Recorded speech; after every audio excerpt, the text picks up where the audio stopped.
When a ruthless crime lord returns home after a reckless night, he expects routine silence. Instead, he finds something far more terrifying than any enemy he's ever faced: absolute emptiness. His wife is gone, not stolen, not kidnapped, gone by choice.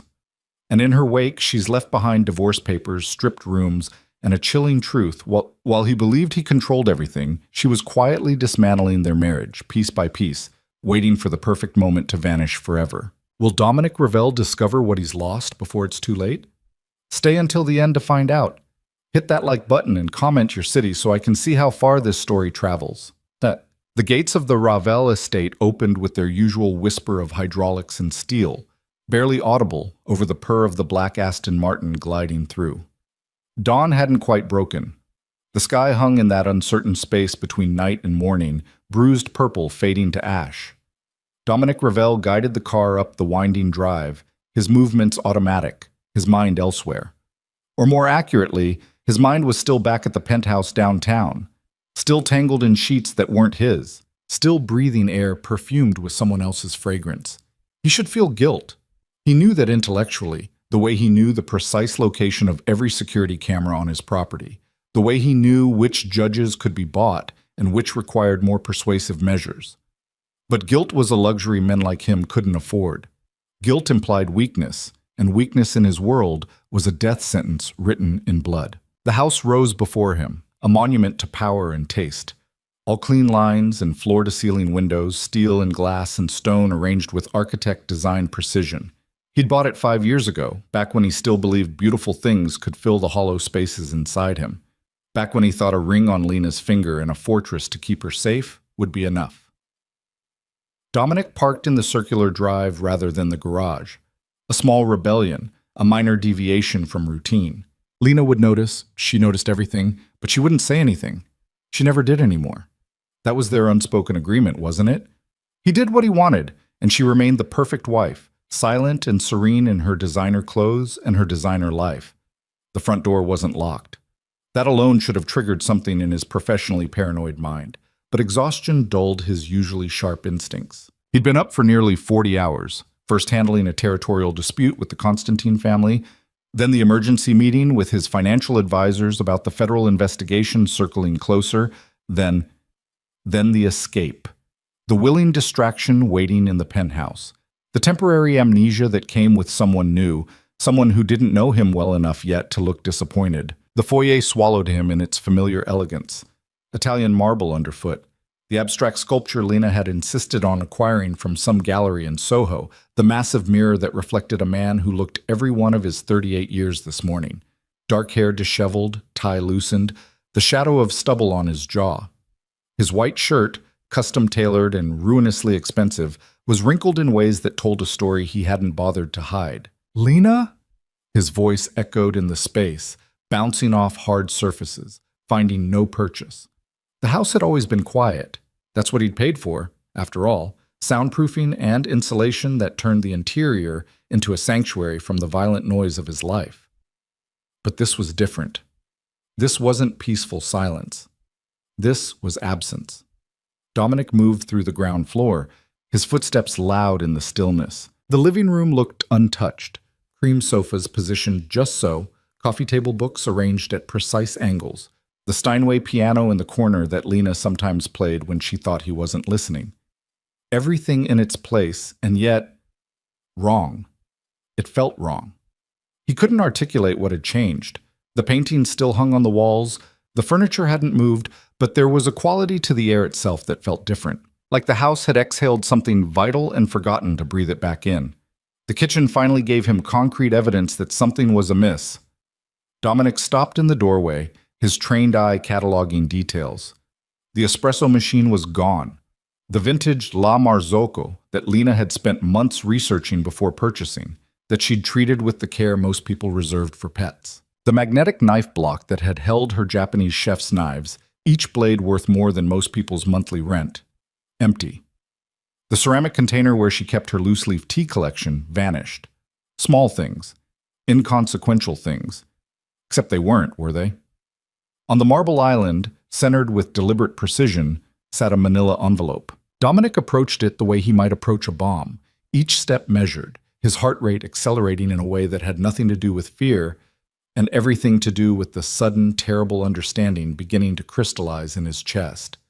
His name was written on the envelope in Lena's handwriting, elegant, controlled, each letter perfectly formed. He'd always admired her penmanship, the old-fashioned care she took with the written word. It was part of what had drawn him to her initially, that sense that she existed slightly out of time, that she valued things the modern world had discarded as irrelevant. Inside the envelope, he found documents, legal documents, professionally prepared, every clause and stipulation laid out in the bloodless language of divorce attorneys. Petition for dissolution of marriage. The words swam before his eyes. He had to read them 3 times before they penetrated the shock insulating his brain. She was divorcing him. Lena was divorcing him. No warning, no fight, no tearful confrontation or thrown objects or screamed accusations. Just papers, signed and dated, waiting for his response. He flipped through the documents with hands that had started to shake, a detail that would have embarrassed him if anyone else had been present. The division of assets was spelled out with surgical precision. She wanted nothing from him beyond what she'd brought into the marriage and what she could legally claim. No alimony demands, no attempt to bleed him dry, no leveraging of what she knew about his business dealings. She was cutting him out of her life as cleanly as possible, like a surgeon excising a tumor. At the bottom of the envelope, he found a single key on a plain metal ring, the key to his house. The symbolism was so obvious it made his teeth ache. Dominic stood in the kitchen, divorce papers in one hand, key in the other, trying to reconstruct the moment when everything had changed. When had she decided? When had she planned this? How long had she been preparing to leave while sleeping beside him, sharing meals with him, existing in this house like everything was fine? The questions piled up, unanswerable, without Lena herself, and Lena was gone. He moved through the house with increasing urgency, taking the stairs 2 at a time. His earlier exhaustion burned away by adrenaline and something that might have been panic if he'd been willing to name it. Their bedroom, his bedroom now, he supposed, told the rest of the story. Her side of the massive walk-in closet was empty. Not just empty, erased. The custom shelving that had held her shoes, the velvet-lined drawers where she'd kept jewelry, the section where her dresses had hung in color-coordinated rows, all bare. She'd even taken the hangers. In the bathroom, her toiletries had vanished. The expensive French skincare products, the perfume bottles arranged on the marble counter, the silk robe that had hung on the back of the door, gone. Only his things remained, looking suddenly sparse and masculine in the space they'd shared. He opened her nightstand drawer, empty except for the dust outline where her reading glasses case had been. The books on her side of the bed, the poetry collections and literary fiction she consumed with quiet intensity, removed. The framed photograph of her parents that had sat on the dresser disappeared. She'd moved through this house like a ghost, taking every trace of herself, leaving behind only the footprint of her absence. Dominic sank onto the edge of the bed, still holding the divorce papers, still trying to process what he was seeing. This wasn't a spur-of-the-moment decision. This was planned, orchestrated, executed with the kind of precision that suggested weeks, maybe months of preparation. While he'd been lying to her, she'd been preparing to leave him. While he'd been assuming her silence meant acceptance, she'd been building an exit strategy. While he'd been taking her for granted, she'd been systematically dismantling their life together.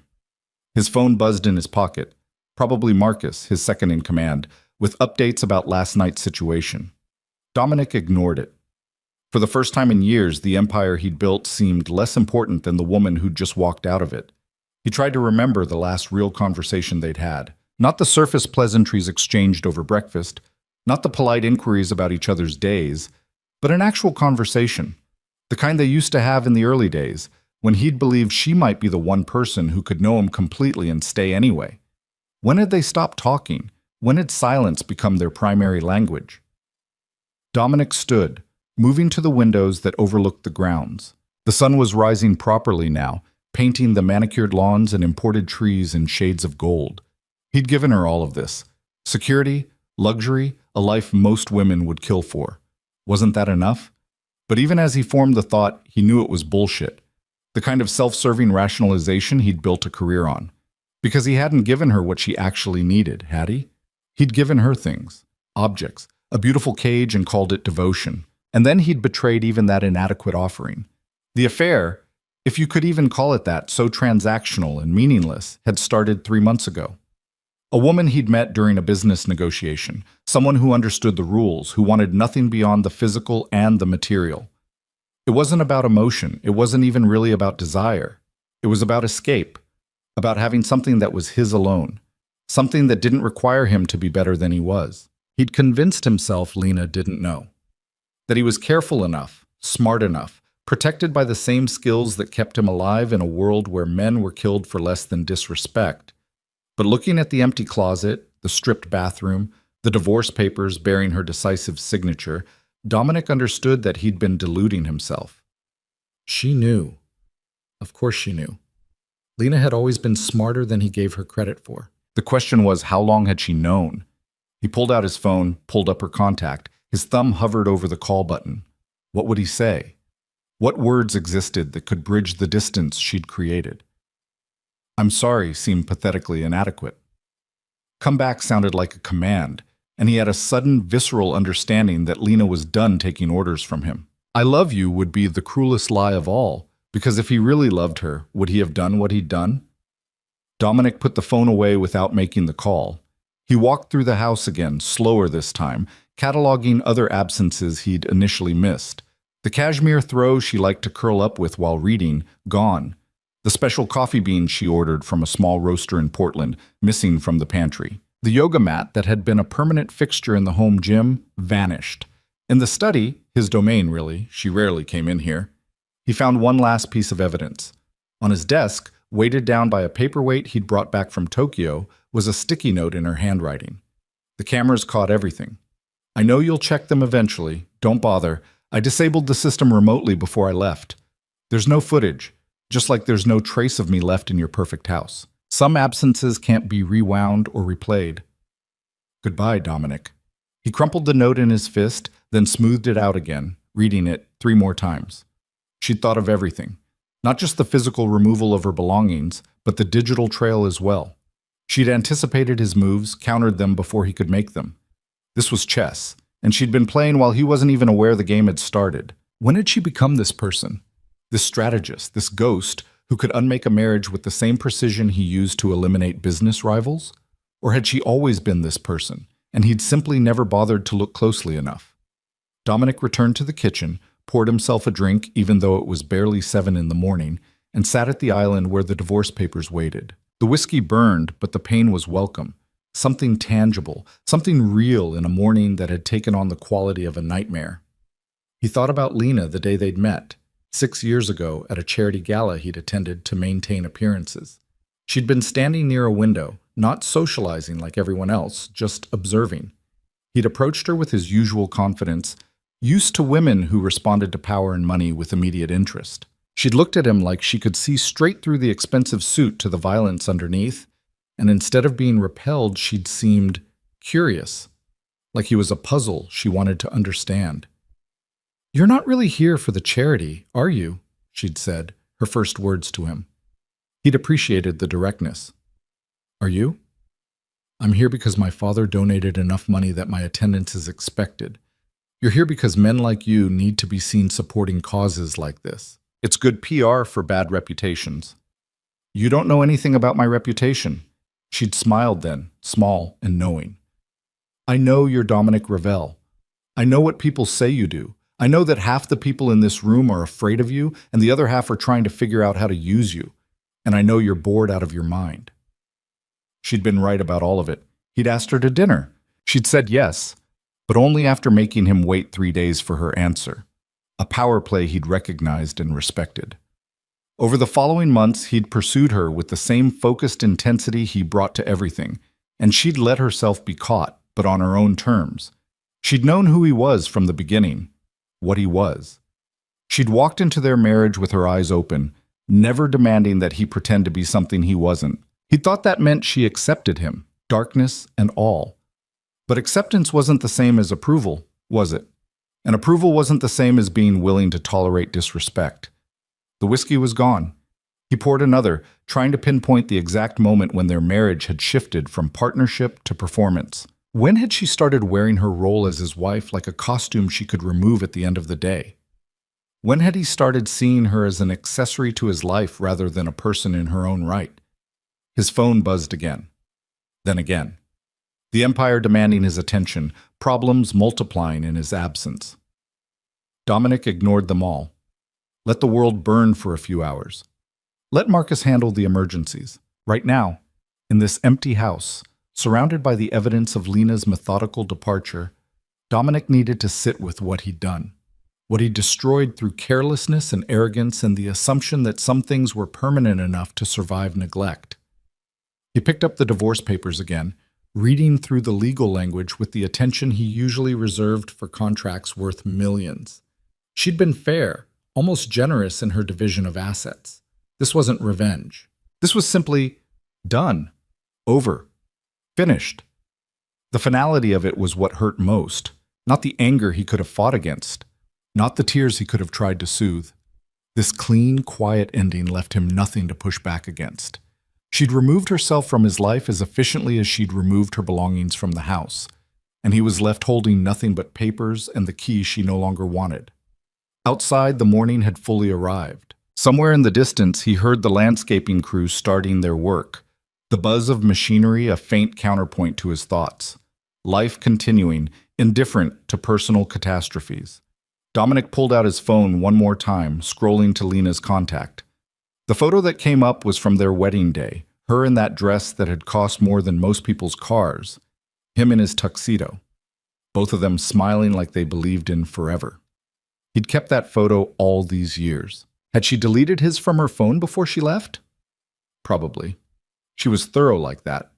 He typed out a message. "We need to talk." Deleted it. Tried again. "Please, just tell me why." Deleted that too.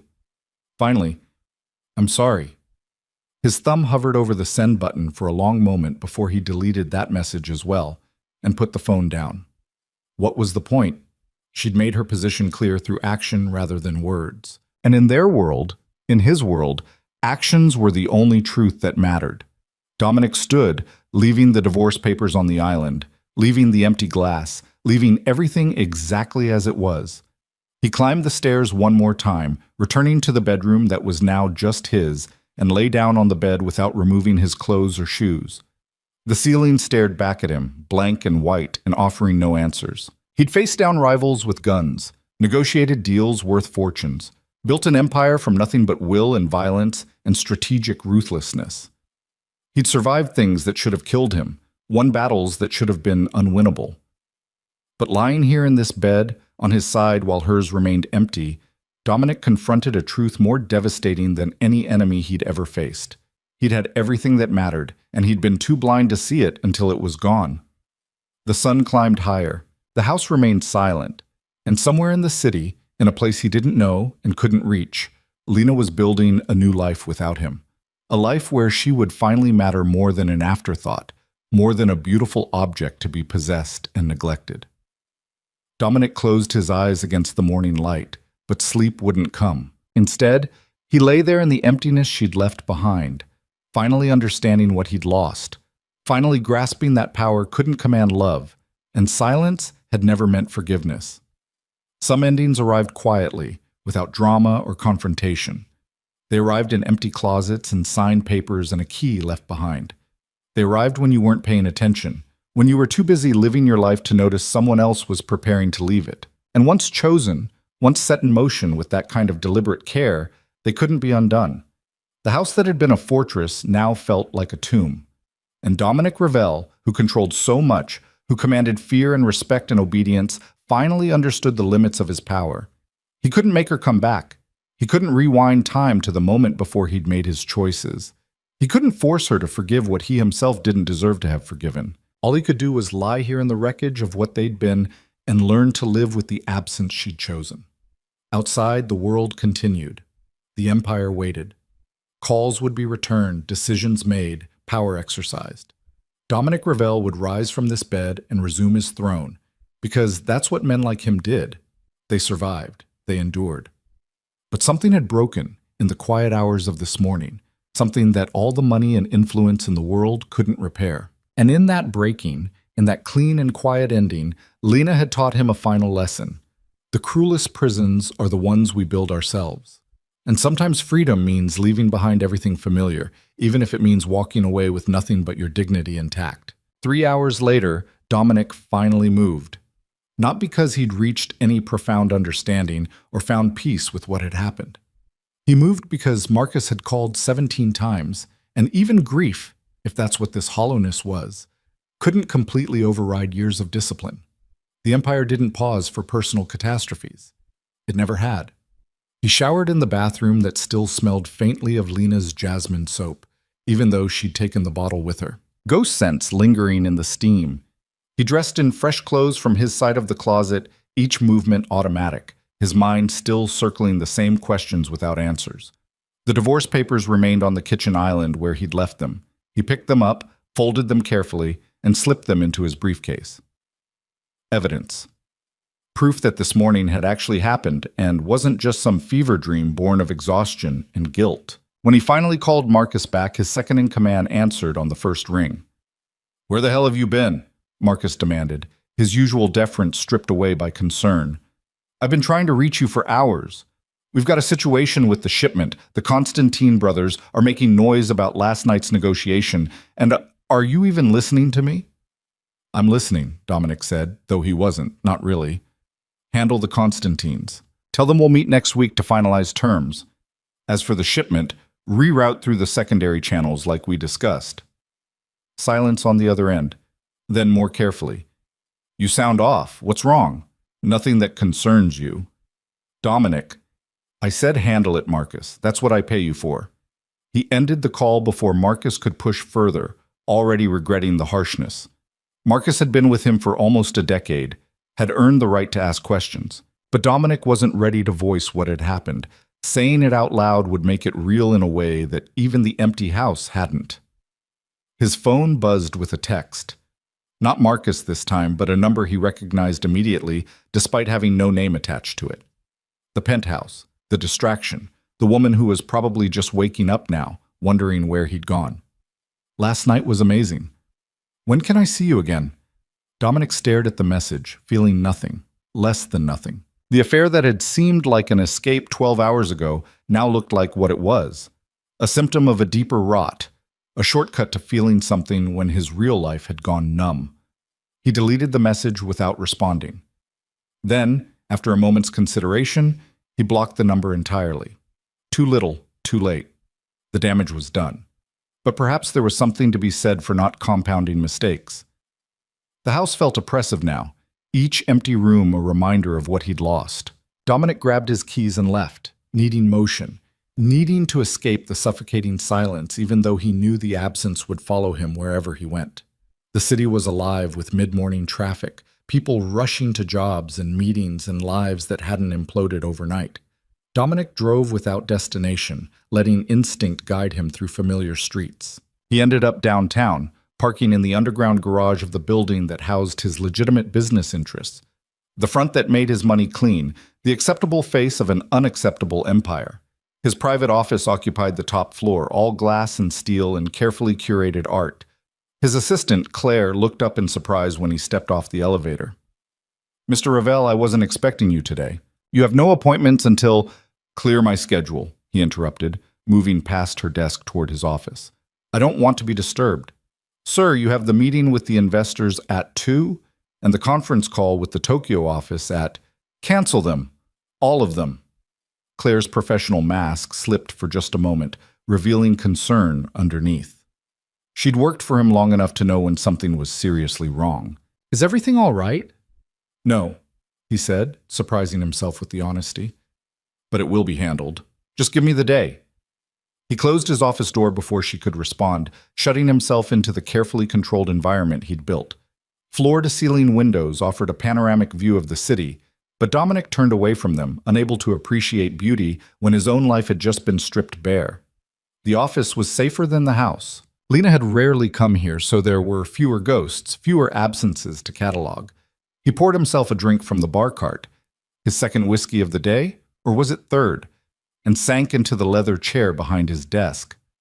The divorce papers stared up at him from his briefcase, He pulled them out again, spreading them across the polished surface, studying them like they might reveal secrets if he looked hard enough.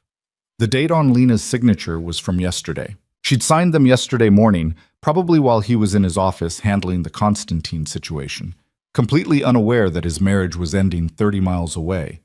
Then she'd spent the rest of the day systematically removing herself from his life, timing her departure for when she knew he'd be occupied elsewhere. How long had she been planning this? Weeks? Months? The precision suggested serious preparation. You didn't just decide to leave and execute it this flawlessly overnight. This took time, strategy, the kind of careful thought he usually associated with business deals, not personal relationships. His phone rang. Not Marcus this time, but a number he didn't recognize. Dominic almost didn't answer, but years of paranoia made him cautious about ignoring unknown calls. Too many times, unknown numbers had meant opportunities or threats, and both required immediate attention. "Ravel?" he answered, his voice clipped. "Mr. Ravel, this is Catherine Chen from Chen and Associates." A woman's voice, professional and cool. "I'm calling on behalf of my client, Lena Ravel. I assume you've received the divorce petition by now?" The attorney. Of course, Lena would have an attorney, probably one she'd been consulting for weeks while Dominic had been oblivious. "I've received it," he said carefully, his business instincts kicking in even through the fog of shock. Never give away more than necessary. Never show weakness. "Excellent. As you've seen, my client is requesting an uncontested dissolution. The terms outlined in the petition are more than fair, and we're hoping this can be handled quickly and quietly without unnecessary conflict or publicity. I want to talk to her." A pause on the other end. "I'm afraid that's not possible, Mr. Ravel. My client has made it clear she has nothing further to discuss with you. All communication from this point forward should go through me." You don't understand." "I understand perfectly." Catherine Chen's voice sharpened, losing some of its professional neutrality. "My client has made her decision. She's not interested in reconciliation, explanations, or prolonged negotiations. She simply wants to move forward with her life. I strongly suggest you respect that wish." Something in the attorney's tone triggered Dominic's well-honed sense for subtext. This wasn't just professional advocacy. There was personal investment here, a protective edge that suggested Lena had shared more than just legal details with this woman. "What did she tell you?" he asked quietly. Another pause, longer this time. "Enough, Mr. Ravel. She told me enough." The line went dead. Dominic set the phone down, his hand shaking again, that tremor he couldn't quite control, that physical manifestation of a crisis he didn't know how to fight. Because that was the problem, wasn't it? This wasn't an enemy he could outmaneuver or a deal he could win through force of will. This was simply over. And all the power he'd accumulated, all the influence he commanded, meant nothing in the face of Lena's quiet determination. He tried to imagine what she'd told the attorney. The affairs, obviously, affair, singular, though who was he kidding?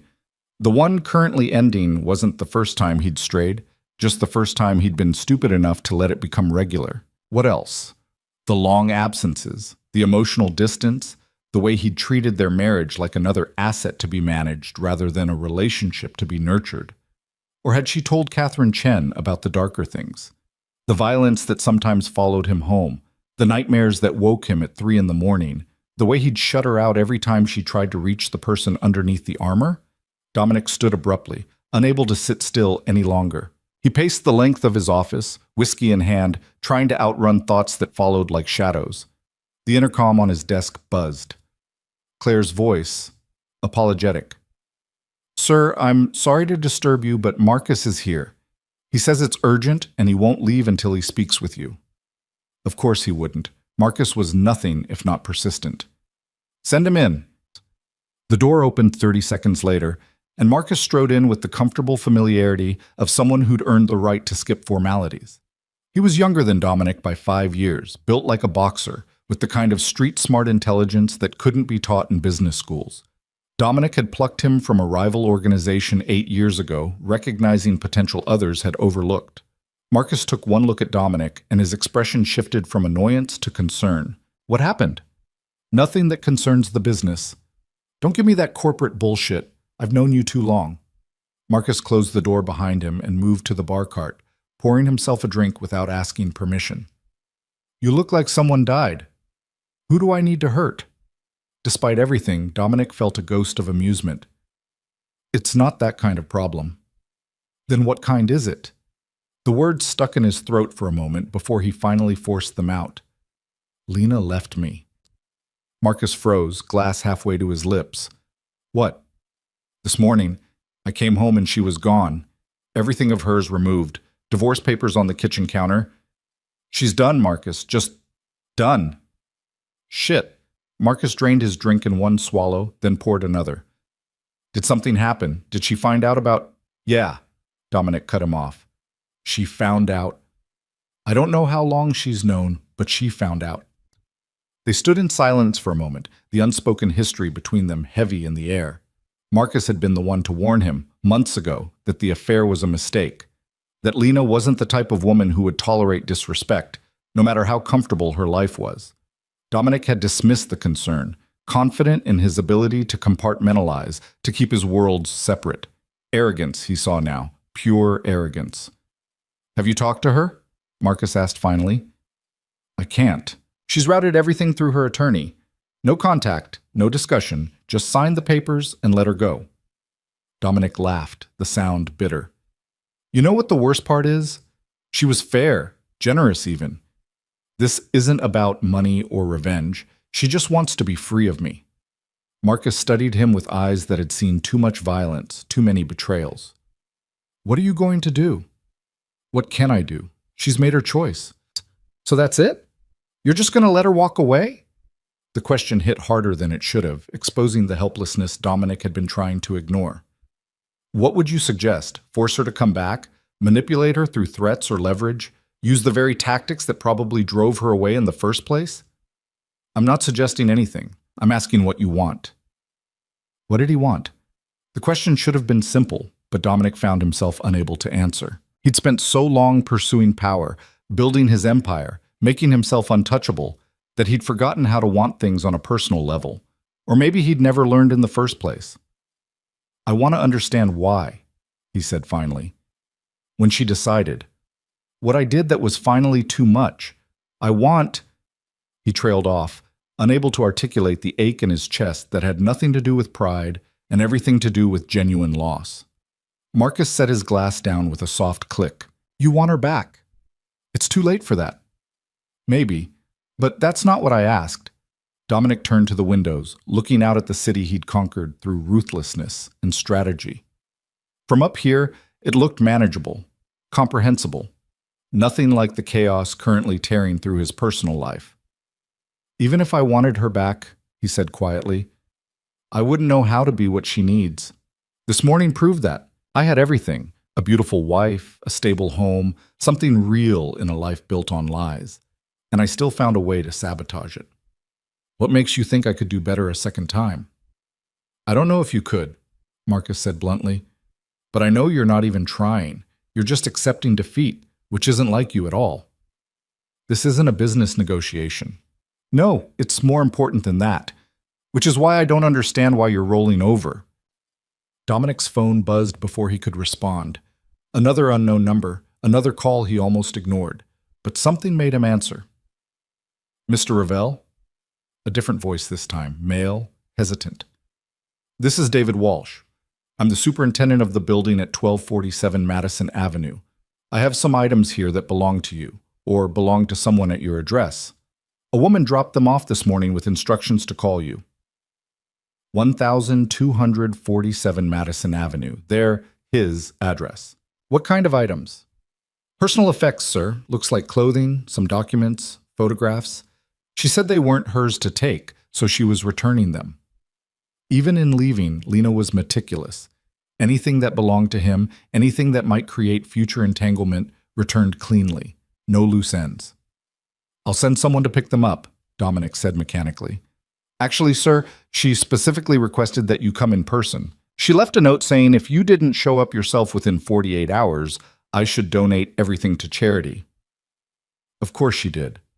One last maneuver, forcing him to face the reality of what was happening rather than delegating it away like everything else in his life. I'll be there this afternoon, he heard himself say. He ended the call and looked at Marcus. She's returning my things, personal effects she doesn't want. Marcus raised an eyebrow. That's cold. That's thorough. Dominic felt something shift in his chest, some combination of admiration and devastation. She thought of everything, every angle, every contingency. She didn't just leave Marcus. She extracted herself like a surgeon removing a tumor, making sure nothing got left behind to cause complications. Sounds like someone I know, Marcus observed. Maybe that's why you married her in the first place. You recognized a kindred spirit. The observation stung because it was true. He had recognized something in Lena that first night, a steel core underneath the elegance, a strategic mind that could match his own. He'd been drawn to her strength, even as he'd spent the following years trying to ignore it, to reduce her to nothing more than the beautiful accessory on his arm. What a waste. What a profound, irredeemable waste. I need to go, Dominic said abruptly, gathering the divorce papers and shoving them back into his briefcase. Can you handle things here for the rest of the day? Where are you going? To pick up my things, and maybe... He trailed off, not wanting to voice the desperate hope forming in his mind. Maybe the superintendent knew something. Maybe Lena had said something, dropped some hint about where she'd gone or what she was thinking. Maybe there was still a thread he could pull. A way to unravel her careful departure and find a path back to her. Marcus seemed to read his thoughts. Don't, he said quietly. Don't go there hoping for answers she's already made clear she won't give you. That way lies obsession, and obsession makes men stupid. I'm already stupid. I destroyed my marriage for what? A temporary escape that meant nothing? Then don't compound the stupidity by stalking her through building superintendents and attorneys. If you want to fix this, if you even can fix this, you need to do it right. And that starts with respecting the boundaries she's set. Dominic knew Marcus was right. Knew it with the same certainty he knew how to read a balance sheet or anticipate a rival's next move. But knowledge and acceptance were different things entirely, and right now, acceptance felt impossible. Just handle the business, he said, moving toward the door. I'll be back tomorrow. Dominic, Marcus's voice stopped him at the threshold. For what it's worth, I'm sorry. Lena was good for you, better than you deserved, probably, and I'm sorry you lost that. The sympathy was almost harder to bear than the loss itself. Dominic nodded once, not trusting his voice, and left. The drive to Madison Avenue took longer than it should have, traffic thick with delivery trucks and taxis. Dominic used the time to construct scenarios in his mind, each more unlikely than the last. Lena would be there, waiting, ready to talk. Or she'd left a letter explaining everything, giving him closure. Or the superintendent would know where she'd gone, would accidentally let something slip that Dominic could use to find her. Fantasy, all of it. But fantasies were safer than the truth currently dismantling his life.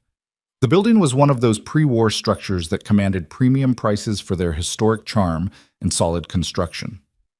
Dominic had lived here for 2 years before buying the house, back when proximity to the office mattered more than space. The current superintendent was new since his time, a thin man in his 50s with careful eyes that probably saw more than residents wanted him to.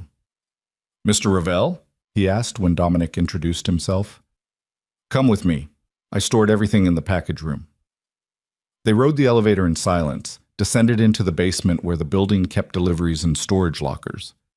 David Walsh led him to a corner where 3 boxes sat, neatly labeled in Lena's handwriting. She brought these herself? Dominic asked, unable to help the question. Yes, sir. Early this morning, around 7. She was very specific about the instructions. Did she say anything else? Walsh hesitated, clearly debating how much to share. She seemed resolved, if that makes sense. Not angry or upset, just very calm and certain about what she was doing. Resolved, certain. The words hit like physical blows. Did she mention where she was going? No, sir, and I didn't ask. Seemed like she valued her privacy. Of course she did, and of course this stranger had respected that privacy in a way Dominic was currently struggling to. He loaded the boxes into his car, each one a physical reminder of the life he'd lost. Back at the house, it was getting harder to think of it as home. He carried them inside and set them in the living room, unsure what to do with them. Opening the boxes felt like a violation, but leaving them sealed felt like cowardice. Finally, he compromised, opening just the first one to see what Lena had deemed important enough to return. Photographs, mostly. Their wedding album, leather-bound and expensive. Pictures from vacations they'd taken in the early years, Paris, Santorini, that week in Kyoto where they'd barely left the hotel room. Candid shots of them at various events, Lena in designer gowns, Dominic in his armor of expensive suits. They looked happy in the photos. He'd forgotten they'd ever looked that happy. Underneath the photographs, he found the love letters he'd written her during their courtship. Dominic hadn't known he was capable of such sentiment until Lena had inspired it, drawing out a version of himself he'd thought long dead. He picked up one at random, his own handwriting achingly familiar on the expensive stationery. Lena, every moment with you feels like coming home to a place I didn't know existed. You see me, really see me, and somehow you stay anyway. I don't know what I did to deserve that, but I promise I'll spend the rest of my life earning it. The irony was too cruel. He'd promised to earn her faith, her trust, her love.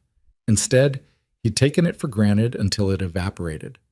Dominic set the letter down carefully, unable to read more. The other boxes could wait. He couldn't handle any more evidence of what he'd destroyed. Not tonight. His phone buzzed. Marcus checking in. Everything okay? He typed back, fine. Just going through some things. The response came quickly. Don't torture yourself. What's done is done. But that was the problem, wasn't it? What was done couldn't be undone. The affair couldn't be unfucked. The neglect couldn't be retroactively transformed into attention. The marriage couldn't be rewound to the point where he still had a chance to choose differently. Time was a bastard that way. It only moved in one direction, carrying consequences forward, never allowing do-overs. Dominic poured himself another drink, definitely his fourth of the day, possibly his fifth, and sat among the boxes in his empty living room, surrounded by the detritus of a relationship he'd killed through inattention and selfishness. The house settled around him, making those small noises old houses make. But without Lena's presence to animate the space, without her music or her voice, or the small sounds of her moving through rooms, the noises felt hollow. The house wasn't alive anymore. It was just a structure, expensive and well-appointed and utterly devoid of meaning. He thought about calling Catherine Chen back, about begging for 5 minutes of Lena's time, just 5 minutes to explain or apologize or whatever futile gesture might ease this ache. But Marcus's warning echoed in his mind. Obsession makes men stupid. So instead, Dominic sat in the gathering darkness, not bothering to turn on lights, letting the shadows claim the room the way absence was claiming his life. Tomorrow he'd have to return to being the Dominic Ravel everyone expected, the strategist, the power broker, the man who commanded respect through fear and careful calculation. Tomorrow the empire would require his attention, and he'd give it, because that's what he did. That's what he was good at. But tonight, in this empty house, surrounded by photographs of better days and promises he'd broken, Dominic allowed himself to sit with the full weight of what he'd lost. Not just Lena, though that loss alone was staggering. He'd lost the possibility of being better than he was. The chance to prove that love could transform even the darkest parts of him. The future they might have built if he'd been brave enough to choose her over his worst impulses. Gone. All of it, gone. And the worst part, the part that made the whiskey taste like ash and the photographs blur with unshed tears, was that he had no one to blame but himself. The darkness eventually gave way to dawn again, though Dominic couldn't have said when he'd actually slept. He woke on the couch, still in yesterday's clothes, the empty whiskey glass on the floor beside him. His head pounded with dehydration and something deeper, the physical manifestation of emotional exhaustion. The boxes remained where he'd left them, silent witnesses to his unraveling. He forced himself through the motions of normalcy. Shower, fresh suit, coffee he couldn't taste. The mirror showed a man who looked older than he had 2 days ago. New lines etched around his eyes, a brittleness in his expression that hadn't been there before. This was what loss looked like, he realized. This was the face of a man confronting consequences. Marcus had texted sometime in the night. Meeting with the Constantine rescheduled for tomorrow. Federal investigation hit a snag. Their informant went cold. We might have caught a break. Call me when you're ready to discuss. Business as usual. The empire rolling forward regardless of personal catastrophe, because empires didn't care about broken hearts or failed marriages. They cared about money and power and survival, and Dominic had built his to be ruthlessly efficient in all three. But for the first time in his adult life, the thought of returning to that world felt hollow. What was the point of an empire if there was no one to share it with? What good was power if it couldn't protect the things that actually mattered? He was halfway through his coffee when the doorbell rang. Dominic wasn't expecting anyone. Marcus had a key and would have let himself in. Deliveries came through the gate system, requiring advance clearance. For a brief, irrational moment, hope flared in his chest. Maybe Lena had come back. Maybe she'd reconsidered. Maybe... He opened the door to find a woman in her mid-40s, dressed in an elegant black pantsuit, her dark hair pulled into a severe bun. She carried a leather portfolio and wore the expression of someone who'd seen too many of these meetings to be moved by emotion. "Mr. Ravel," she said, extending a hand. "Catherine Chen. I thought it was time we met in person." The attorney, Lena's attorney, the woman who'd coolly informed him yesterday that his wife wanted nothing to do with him. Dominic didn't take the offered hand. "How did you get past my gate?" "Your wife, your soon-to-be ex-wife, gave me the code before she left. I'm returning it to you." She held out a slip of paper with the security numbers written in Lena's handwriting, along with some additional documents that require your signature. "I haven't agreed to anything yet, and you're within your rights to contest the petition," Catherine said evenly, "though I'd strongly advise against it. Contested divorces get messy, and messy means public. I don't imagine someone in your position wants his private life examined in open court." The implied threat was clear. Lena knew things about his business, about the sources of his wealth, about deals that wouldn't survive legal scrutiny. She'd been careful not to include any of that in the divorce papers, but if he forced a fight, those considerations might change. "Is that a threat?" he asked quietly. "It's a reality check. My client wants a clean break. She's offering you generous terms and asking for nothing beyond what's fair. Fighting her on this would be expensive, time-consuming, and ultimately futile. She's not coming back, Mr. Ravel. The sooner you accept that, the easier this will be for everyone." Dominic stepped back, gesturing her inside with a bitter laugh. "Come in, then. Let's get this over with." Catherine entered with the professional detachment of someone who'd witnessed countless domestic endings. She didn't comment on the boxes in the living room, or the empty whiskey glass, or the general air of desolation that had settled over the house. She simply opened her portfolio on the dining table and laid out more documents. "These are the final financial disclosures," she explained, her voice crisp and businesslike. "As you'll see, my client has been extremely fair in her accounting. She's claiming only what she brought into the marriage and half of the joint assets acquired during your time together. She's waiving alimony despite being legally entitled to it. She's even offering to let you keep several items that technically belong to her, including the art collection you purchased jointly." Dominic scanned the documents without really seeing them. Numbers and legal terminology blurred together, meaningless compared to the central fact. Lena was dividing their life with the precision of a surgeon, each cut clean and final. "Where is she?" he asked abruptly. Catherine looked up, her expression neutral. "I'm not at liberty to disclose that information. I'm not asking for an address. I just need to know she's safe." "She's perfectly safe, Mr. Ravel, and she wants to keep it that way, which means maintaining her privacy from you."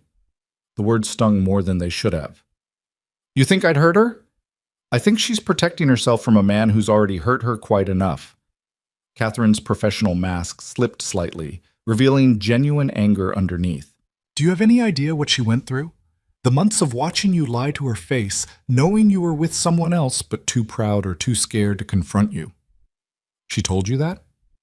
"She told me enough. She told me about the late nights you couldn't explain, the phone calls you took in other rooms, the way you stopped really seeing her. She told me how it felt to be invisible in her own marriage, to know her husband valued her so little that he couldn't even bother to hide his affair properly." Dominic felt his jaw tighten. If she knew, why didn't she say anything? Why go through the charade of everything being fine? Because she was preparing to leave Mr. Ravel. Because she needed time to get her affairs in order, to secure her future, to make sure she could walk away cleanly. Did you expect her to confront you while she was still dependent on you? While she was still living in your house? Under your control? "I never controlled her." Catherine's laugh was sharp and humorless.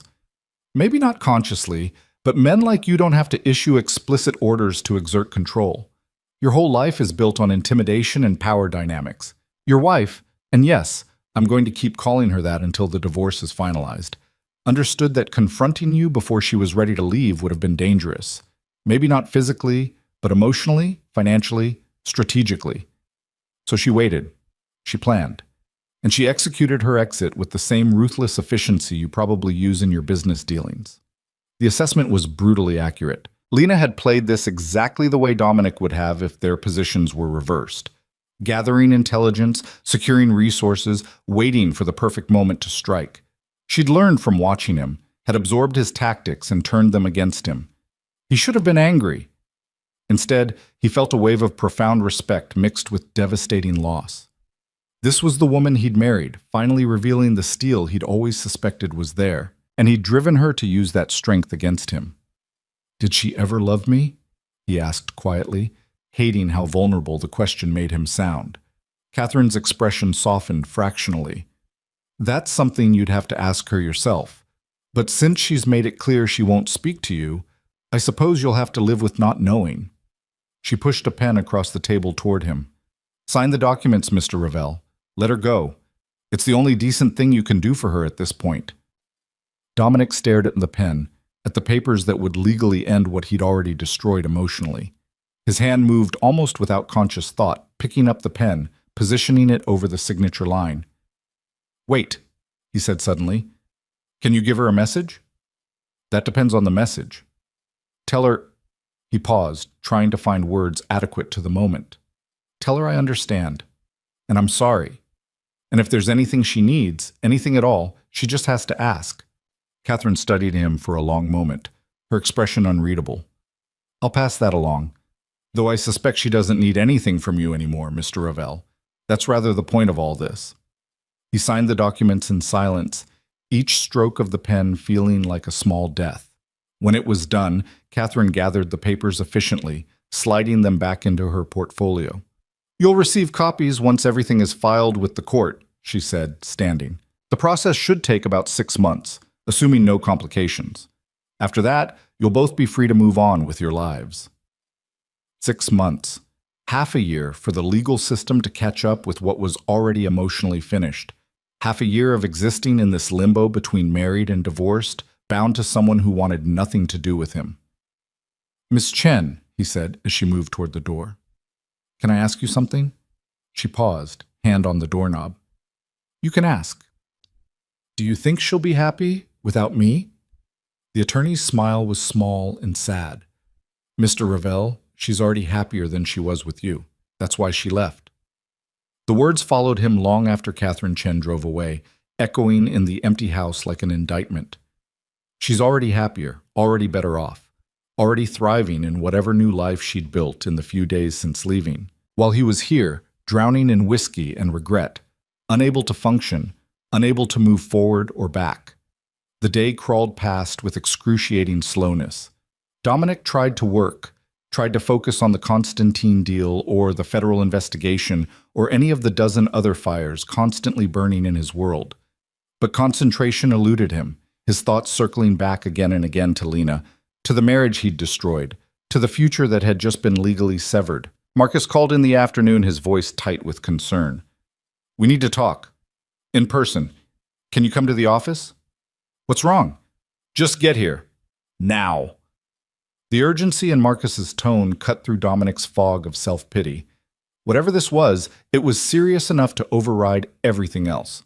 He drove to the office building, navigating traffic on autopilot, his mind already shifting into crisis management mode. Marcus was waiting in the office, pacing like a caged animal. He wasn't alone. 2 other men Dominic recognized from the organization, Raphael and Chen, enforcers who handled problems that required muscle rather than negotiation, stood near the windows, their body language radiating tension. "What happened?" Dominic demanded, closing the door behind him. Marcus handed him a tablet. On the screen was a series of photographs, grainy but clear enough. Images of the penthouse downtown, of Dominic entering and leaving at various times over the past few months, of the woman who'd been his distraction, captured in intimate poses that left little to the imagination. "Where did these come from?" Dominic asked, ice forming in his stomach. "They were delivered to the office an hour ago. No return address, no explanation. Just the photos and a note." Marcus pulled a piece of paper from his pocket, unfolding it carefully. It says, "Everyone has secrets. Some are worth protecting. Others are worth exposing. Choose wisely." "Blackmail," Raphael said flatly.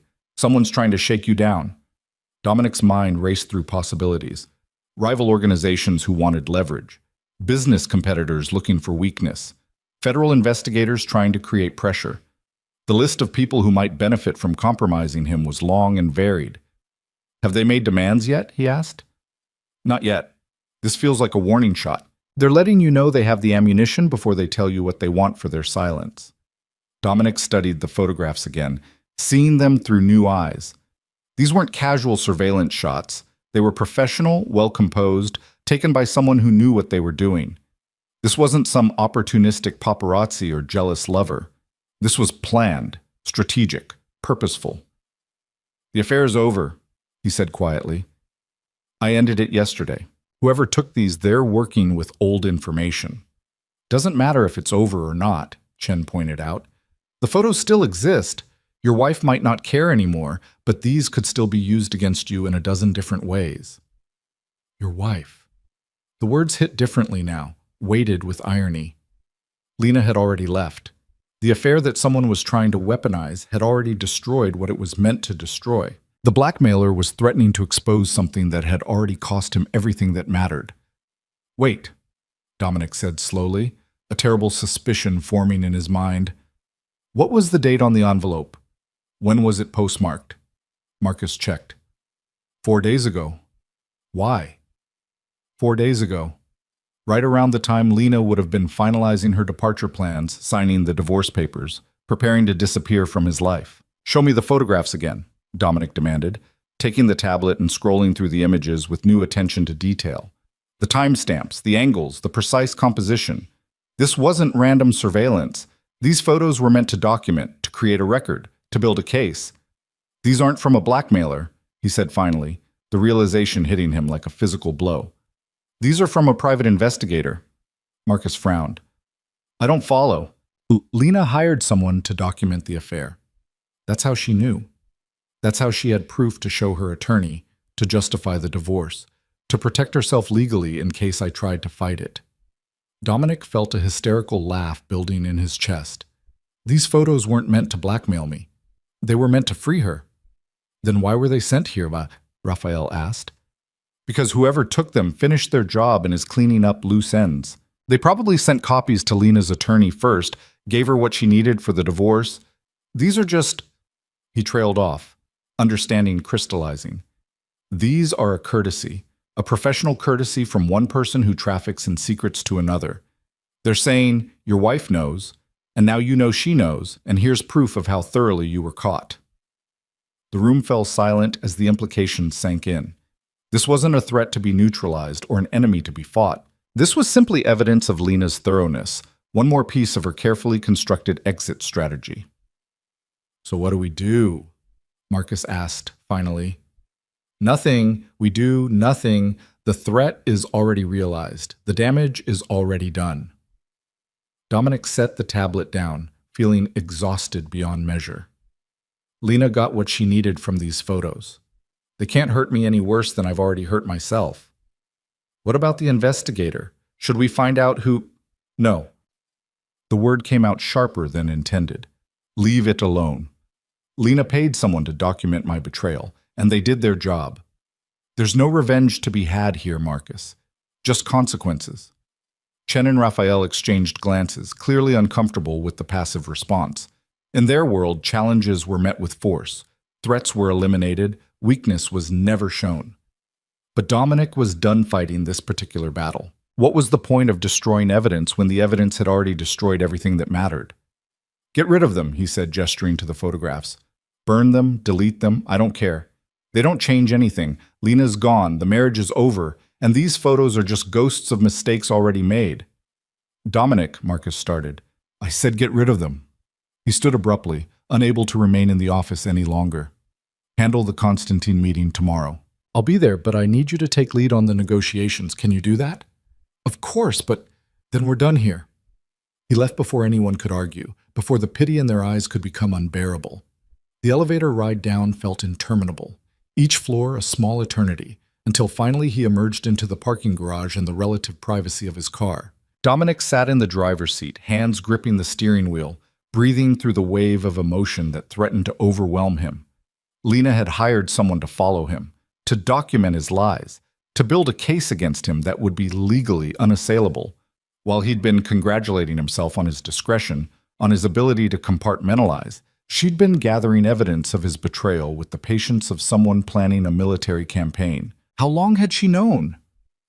The photographs were dated over several months, which meant the surveillance had been extensive. Weeks of having his movements tracked, his lies cataloged, his betrayal preserved in high-resolution images.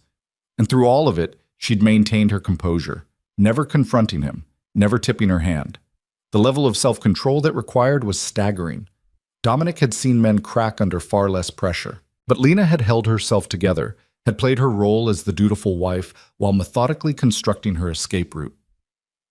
She'd been stronger than he'd ever given her credit for, and the realization of just how badly he'd underestimated her was its own special kind of pain. His phone buzzed, a text from a number he didn't recognize. "The photos were a gift, Mr. Ravel. Your wife requested they be sent to you after her departure as proof that her decision was justified. She wanted you to know she didn't leave on impulse or emotion. She left because she had irrefutable evidence of who you really are. Consider them a final lesson in the consequences of carelessness. J.W. Investigations." A final lesson. Even in leaving, Lena was teaching him something. Even in her absence, she was making sure he understood exactly why he'd lost her. Dominic read the message 3 times before deleting it. Then he started the car and drove, not toward home, but away from it, needing distance from the empty house and the boxes of memories and the suffocating weight of his own failures. He ended up at the marina where he kept his boat, a 40-foot sailing yacht he'd bought on impulse years ago and rarely used. The evening was settling in, painting the water in shades of amber and gold, other boats rocking gently in their slips. The yacht represented another excess, another expensive toy purchased to fill a void that material things couldn't actually fill. But tonight, it offered something the house didn't: solitude without ghosts. Dominic unlocked the cabin and descended into the teak-lined interior. It smelled of salt and canvas and old wood, clean and uncomplicated. No traces of Lena here. She'd always hated sailing, had only joined him once before declaring it wasn't her thing. This was his space, untainted by memories of what they'd been. He found a bottle of decent scotch in the galley and poured himself a measure, then carried it up to the deck. The sun was setting properly now, the sky on fire with reds and oranges and purples. Other people were out on the water, a few die-hard sailors taking advantage of the evening calm, a family returning from a day trip, their children's laughter carrying across the distance. Normal lives, uncomplicated lives. Lives where mistakes could be corrected and apologies accepted, and love was simple rather than strategic. Dominic had never had that kind of life.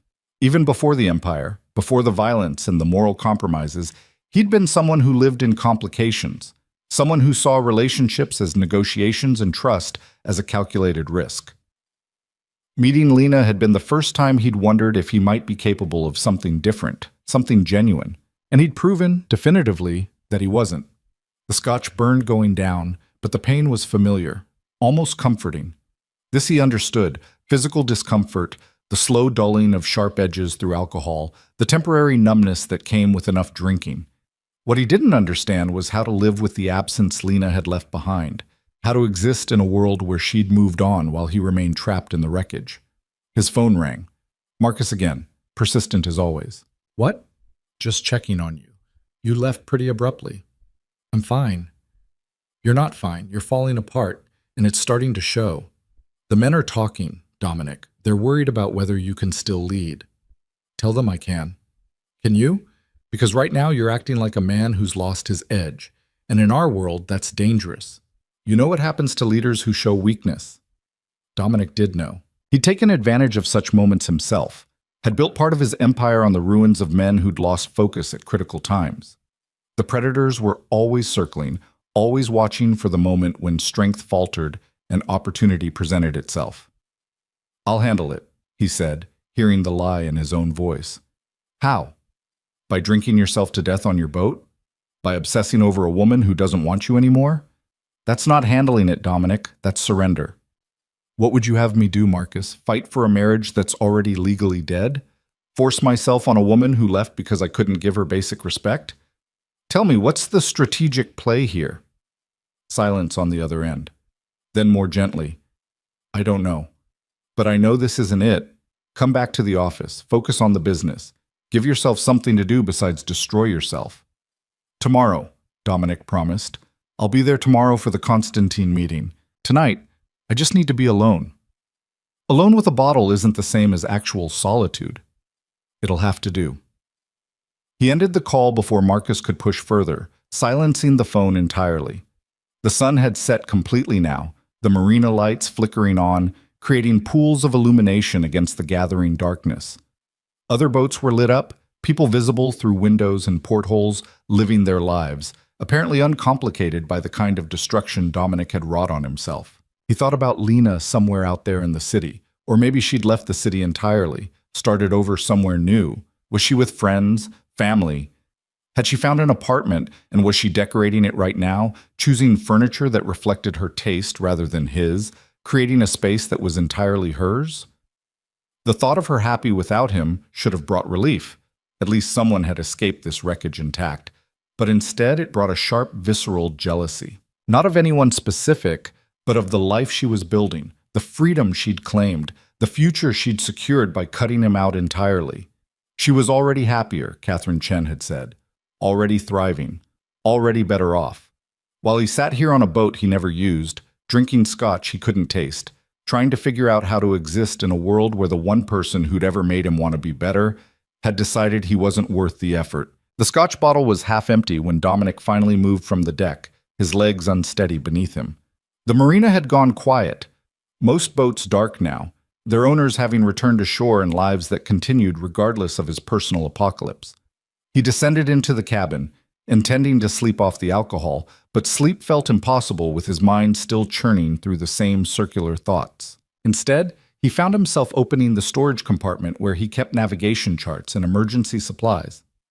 Buried underneath practical items was a small wooden box he'd forgotten about, something Lena had given him their first Christmas together. He'd stored it here when they'd stopped using the boat, when his life had become too complicated for leisurely sails. Inside the box were more photographs, but these were different from the ones the investigator had taken. These showed a younger version of himself and Lena, back when possibilities still existed between them.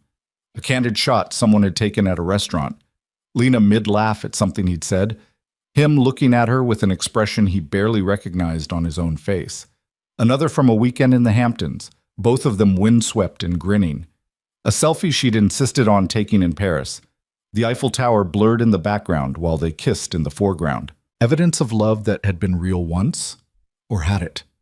Had he ever truly loved her, or had he simply loved the idea of her, the way she made him feel capable of being someone better than he was? The distinction seemed important suddenly, though Dominic couldn't articulate why.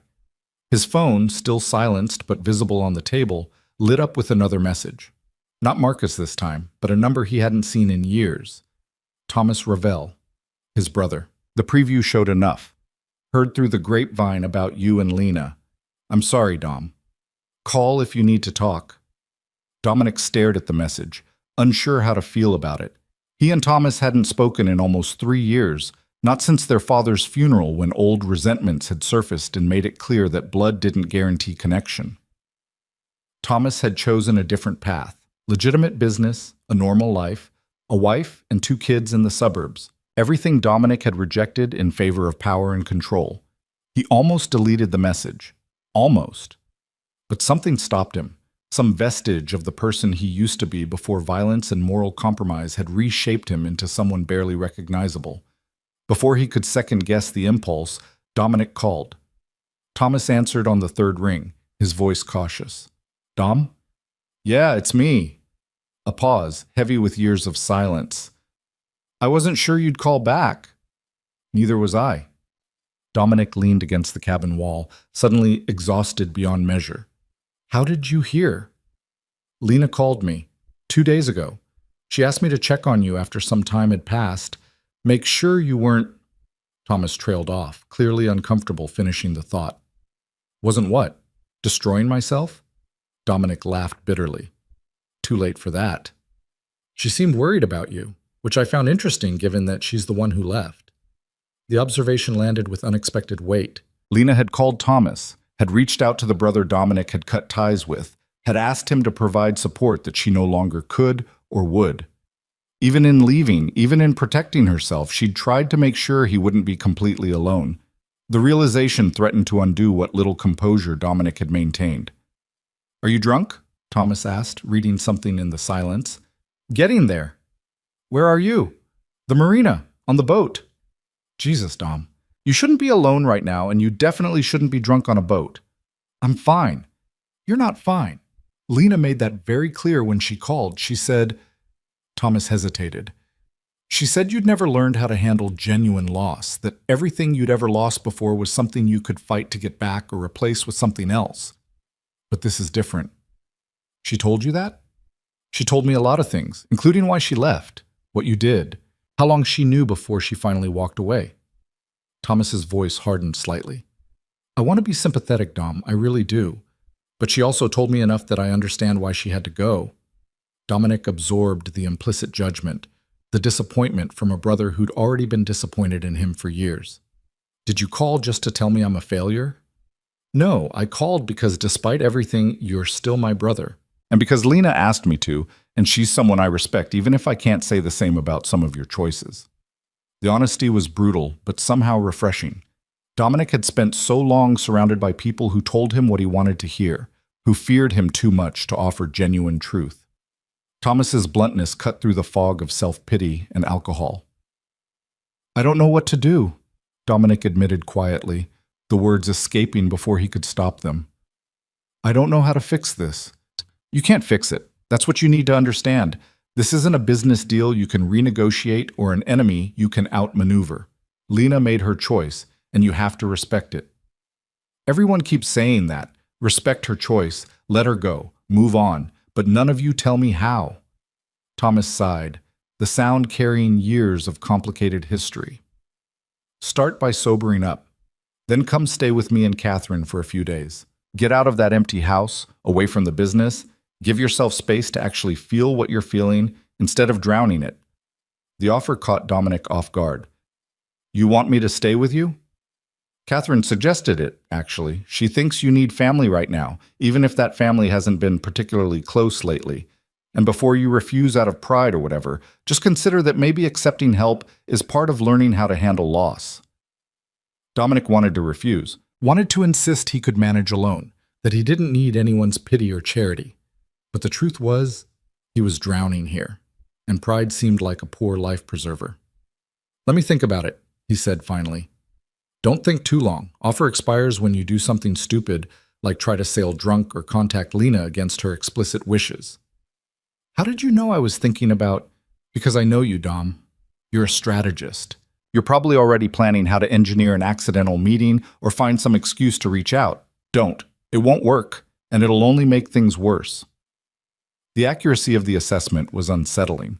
Dominic had been formulating exactly such plans, running scenarios where he might orchestrate contact without technically violating Lena's boundaries. Hearing Thomas identify the impulse made it sound as pathetic as it actually was. I should go, Dominic said, suddenly uncomfortable with the vulnerability this conversation was exposing. Call me tomorrow. Let me know if you're coming. And Dom? Thomas paused. I'm sorry about Lena, about the divorce, about all of it. I know it doesn't help, but I am. The line went dead before Dominic could respond, leaving him alone again with the photographs and the scotch, and the profound silence of a boat that had witnessed none of his failures. He slept eventually, passing out on the narrow berth with his clothes still on, Thomas's offer echoing in his mind alongside Lena's apparent concern and the growing understanding that he'd lost more than just his wife. He'd lost the person he might have become if he'd been brave enough to choose differently. Morning arrived with punishing brightness and a headache that felt deserved. Dominic forced himself upright, splashed water on his face from the tiny sink, and tried to assess the damage. His reflection in the small mirror showed a man who looked like he'd been in a fight. Bloodshot eyes, 2 days of stubble, skin sallow from too much alcohol and too little sleep. This was who he'd become in Lena's absence. This was the man underneath the expensive suits and controlled exterior. Stripped of her stabilizing presence, he was reverting to something raw and self-destructive. The realization should have been frightening. Instead, it felt almost liberating. At least this version was honest. At least this man wasn't pretending to be something he wasn't. His phone showed multiple missed calls from Marcus, several texts from various business contacts, and one more message from Thomas. Offer still stands. Catherine's making up the guest room just in case. Dominic climbed back up to the deck, squinting against the morning sun reflecting off the water. The marina was coming alive around him, people preparing boats for day trips, maintenance workers making their rounds, the normal rhythm of a world that hadn't stopped just because his had imploded. He needed to make a decision. Return to the house and the empire and the life he'd built, pretend everything was fine until the pretending became reality again. Or accept Thomas's offer, admit he needed help, take the risk that vulnerability might lead somewhere other than destruction. The Empire won. It always did. Dominic locked up the boat and drove back to the house, stopping only to grab coffee strong enough to cut through the hangover. By the time he arrived, he'd reconstructed his armor piece by piece until the broken man from the marina was safely hidden underneath the mask of Dominic Ravel, crime boss and strategist. Marcus was already there, waiting in the driveway with an expression that suggested he'd been prepared to break down the door if necessary. "You look like hell," Marcus said bluntly. "Good morning to you too. The Constantine meeting is in 3 hours. Please tell me you're going to be functional for it." "I'll be fine." Dominic unlocked the front door, stepping into the house that still felt wrong, still felt empty despite all his things being exactly where he'd left them. "Give me an hour to shower and change. We'll go over the negotiation strategy on the way." Marcus followed him inside, his sharp eyes cataloging details. "Did you sleep here last night?" "No, I was on the boat." "Drinking?" "Some." "Christ, Dominic, you can't fall apart right now. Too many people are depending on you. Too many threats are circling." The Constantine smelled blood in the water. The federal investigation is gaining momentum, and half our suppliers are getting nervous about the instability. You need to pull yourself together. "I am together." Dominic headed for the stairs, needing the shower and the change of clothes, needing to complete the transformation back into someone capable of commanding respect. "I had one night of weakness. It's done." "Is it? Because from where I'm standing, this looks like the beginning of a spiral, not the end of one." Dominic paused on the stairs, looking back at his second-in-command, his closest thing to a friend in a world that didn't really allow for friendship. "What do you want me to say, Marcus? That losing Lena destroyed something in me? That I don't know how to function without the illusion that someone gave a damn about me beyond what I could provide?" "Fine. It's true. But it doesn't change the fact that the Empire still needs running, deals still need closing, and threats still need neutralizing. So yes, I'm falling apart. But I'll do it on my own time, not when the Constantines are watching for weakness." Marcus held his gaze for a long moment. "You know what I think? I think you're using the business as an excuse to avoid dealing with what actually happened. As long as you're focused on deals and threats and strategy, you don't have to face the fact that you destroyed the one real thing in your life. And your point is?" "My point is that eventually you'll have to face it anyway. And when you do, if you haven't built any kind of support system beyond the organization, it's going to break you." "Noted. Now can I shower in peace, or are you planning to follow me upstairs and continue this intervention?" Marcus shook his head, but something in his expression suggested resigned acceptance rather than anger. 1 hour. Then we leave for the meeting. And Dominic, try to at least look like you're still in control, even if you're not. The shower helped. Hot water and steam, and the familiar ritual of preparation gave Dominic something to focus on beyond the emptiness echoing through the house. He dressed in one of his best suits, charcoal gray, custom-tailored, the kind of armor that announced power before a word was spoken. Added the watch Lena had given him for their anniversary, then took it off again when the weight of it felt unbearable. Chose a different one, anonymous and expensive, free of sentimental associations. By the time he descended the stairs, he looked like himself again, controlled, dangerous, unreadable. The man who'd spent the night drinking himself unconscious on a boat was buried deep, locked away where the Constantines couldn't find him. Marcus was in the kitchen going through notes on his tablet. He looked up when Dominic entered, and whatever he saw must have satisfied him because he simply nodded and said, "Better, you ready?" "Always." The meeting was held in neutral territory, a private room at an upscale restaurant downtown, the kind of place that catered to people who valued discretion above all else. The Constantine brothers were already there when Dominic and Marcus arrived, along with their own advisors and enforcers, turning the meeting into a subtle show of force on both sides. Victor Constantine stood when Dominic entered, extending a hand with the careful courtesy of men who might have to kill each other someday. "Ravel, good of you to make time for us." "Victor, Anton." Dominic shook hands with both brothers, noting details with automatic precision. Victor looked confident, almost smug. Anton seemed more cautious, his eyes watchful. The dynamic between them suggested Victor was leading this negotiation, which meant Anton was the one Dominic needed to convince. They settled around the table, orders placed for food none of them would eat, drinks poured that would barely be touched. The preliminaries took 20 minutes, small talk about mutual acquaintances, careful probing about various business interests, the verbal dance that preceded actual negotiation. Finally, Victor leaned back in his chair and got to the point. "We've been reviewing the terms you proposed last week. They're not acceptable." "Which terms specifically?" Marcus asked, his tone professionally neutral. "All of them, the territory divisions, the profit splits, the timeline for integration. You're asking us to give up too much for too little guaranteed return." Dominic had expected this. The initial proposal had been deliberately favorable to his organization, a starting point designed to be negotiated down. "What would you consider acceptable?" Anton spoke for the first time, his voice quieter than his brother's but carrying more weight. "We want equal partnership, not subordinate status. 50-50 split on all joint ventures, equal say in strategic decisions, full transparency on financial operations." "That's not partnership," Dominic said calmly. "That's asking me to hand you half my empire in exchange for access to markets we could eventually penetrate on our own." "Could you, though?" Victor's smile was sharp. "From what we hear, you've been somewhat distracted lately, losing focus. We're offering you a lifeline, Ravel. Take it before you drown." The provocation was obvious, designed to test whether the rumors of his personal crisis had affected his professional judgment.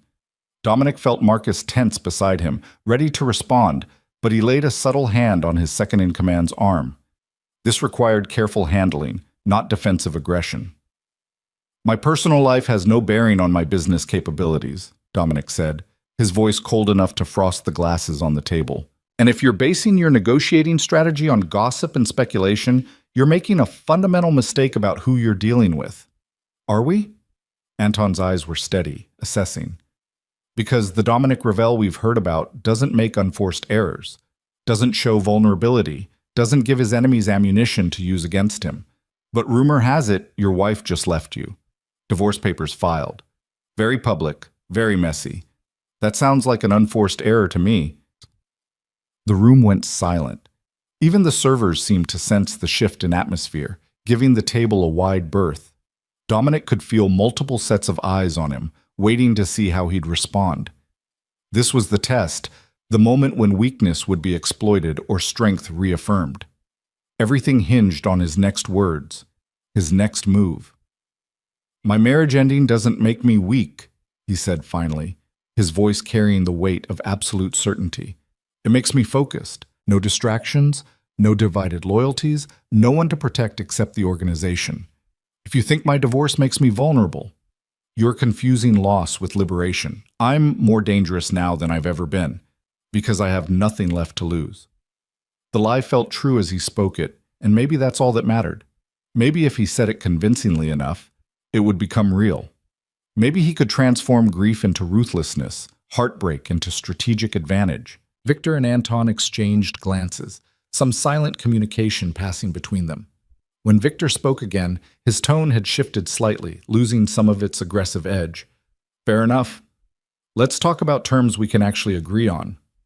The negotiation continued for another 2 hours, Thrust and parry, concession and counteroffer, the careful dance of men who understood that every word mattered and every weakness would be exploited. Dominic felt himself slipping into the familiar rhythm, the part of his brain that handled strategy taking over from the part that was still drowning in loss.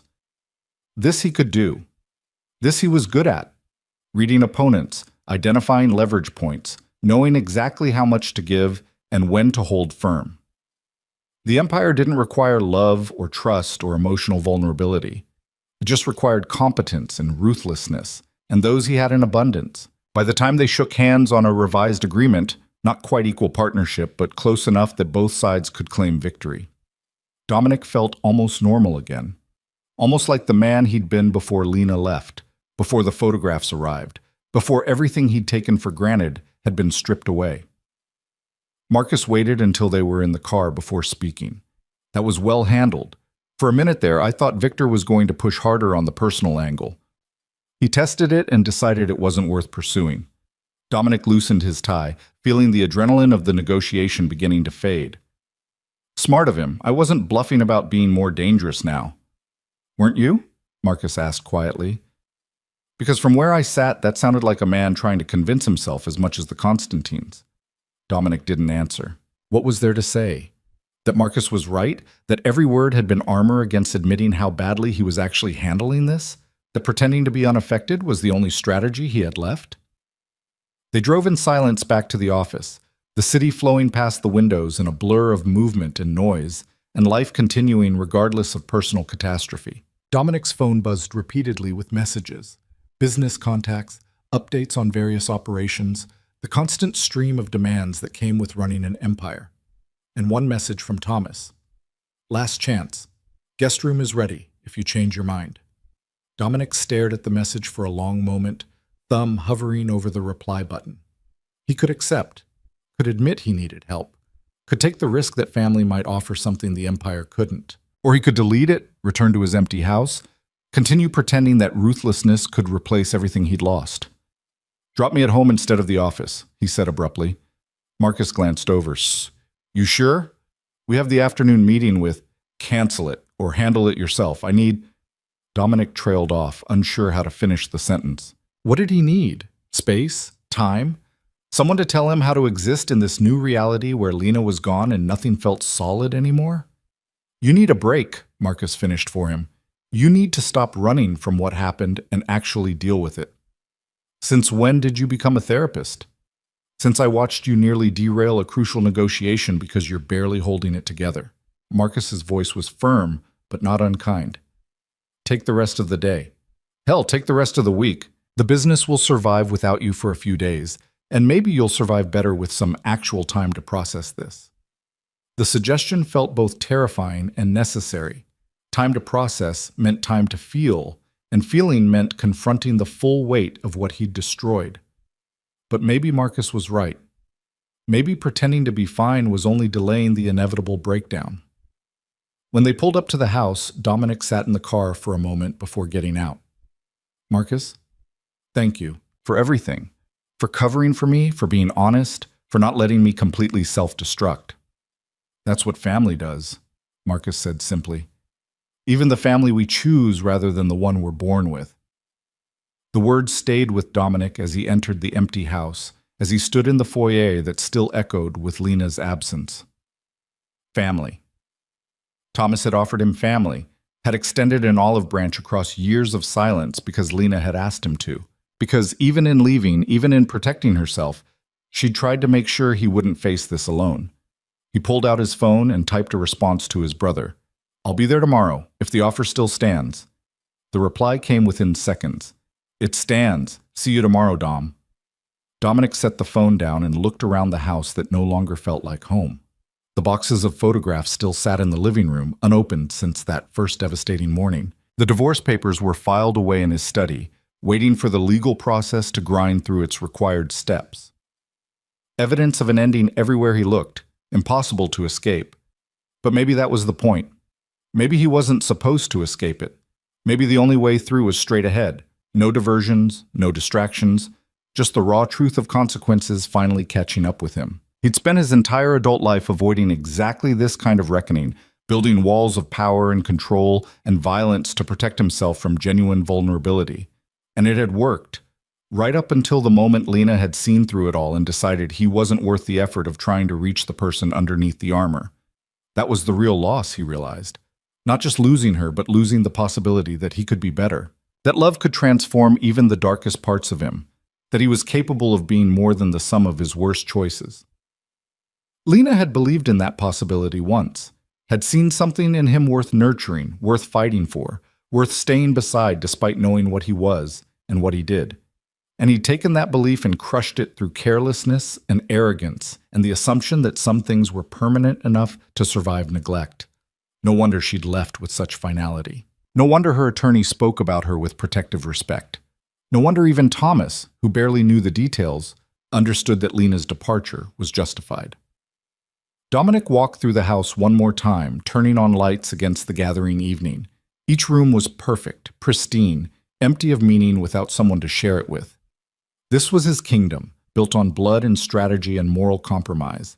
And it was hollow, beautiful and expensive and completely hollow.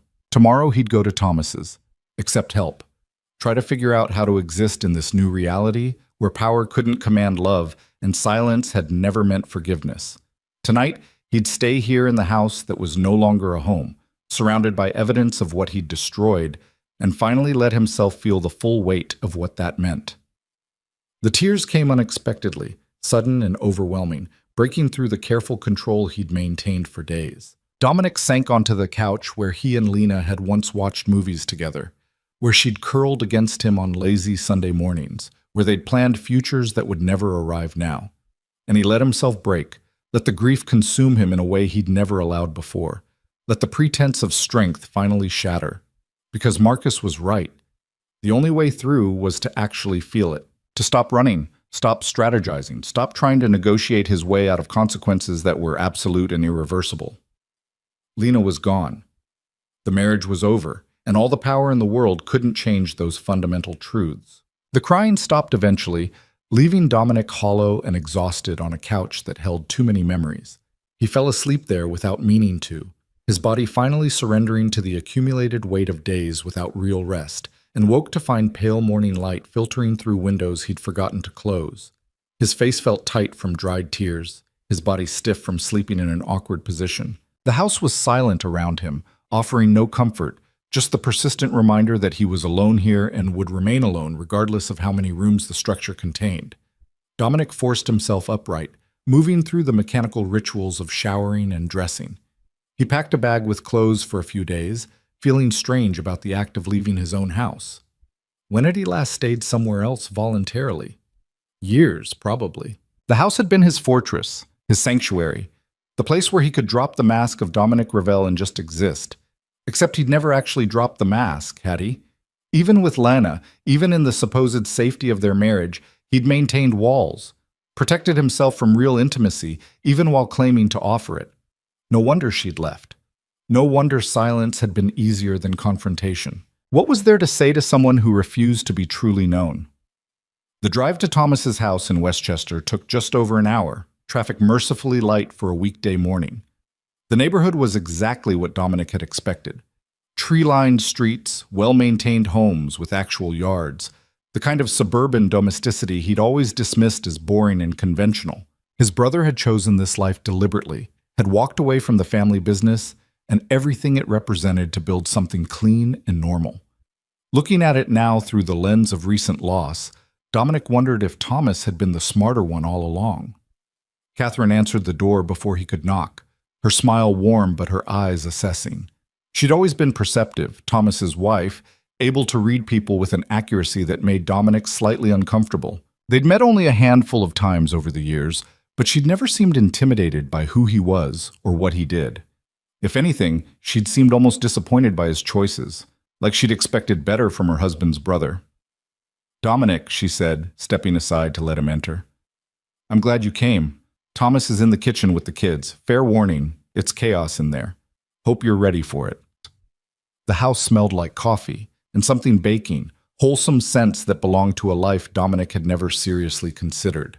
He followed Catherine through a hallway decorated with family photographs, Thomas and Catherine on their wedding day, Their two children at various ages, candid moments of genuine happiness that made something in Dominic's chest ache. This was what Lena had wanted, he realized. Not the specifics of suburban life, but the authenticity of it, the realness. A partnership built on actual intimacy rather than strategic alliance and carefully maintained distance. The kitchen was indeed chaos. Thomas stood at the stove flipping pancakes while simultaneously refereeing an argument between his daughter Emma, who looked about 7, and his son Michael, maybe 9 or 10. Neither child seemed particularly concerned with their father's attempts at mediation. Thomas looked up when Dominic entered, his expression shifting from harried parent to cautiously welcoming brother. "Dom, you made it. I said I would. You've said a lot of things over the years." Thomas flipped a pancake with practiced ease. "Didn't always mean you'd follow through, but I'm glad you did this time. Emma, Michael, say hello to your Uncle Dominic." Both children stopped arguing long enough to stare at him with the frank curiosity of kids who'd heard about this mysterious relative but never actually met him. Emma recovered first, offering a gap-toothed smile. "You're the uncle who does bad things, but Dad says we shouldn't talk about it?" "Emma," Catherine said warningly, though there was amusement in her voice. Dominic found himself almost smiling despite everything. "That's probably accurate, yes." "Cool," Emma decided. "Do you have any scars from fights?" "Lots. Can we see them?" "Maybe later. After pancakes."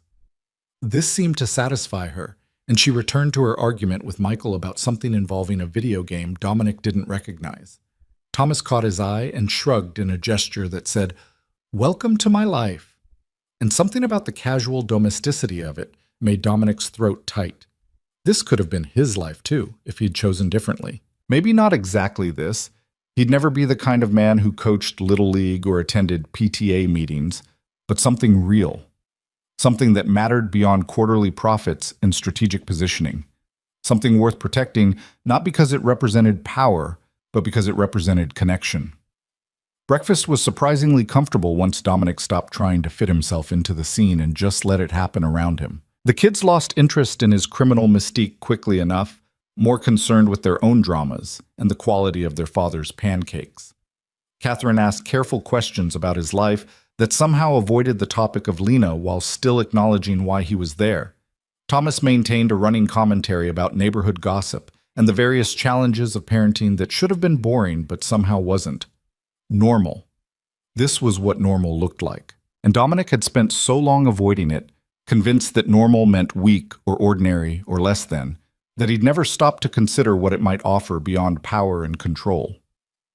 After breakfast, while Catherine took the kids to some activity involving soccer and snacks, Thomas led Dominic to the back deck with fresh coffee. The yard beyond was modest but well-maintained, a swing set in one corner, a vegetable garden Catherine apparently tended in the warmer months. "This is a nice life you've built," Dominic said quietly. Thomas studied him over the rim of his coffee cup.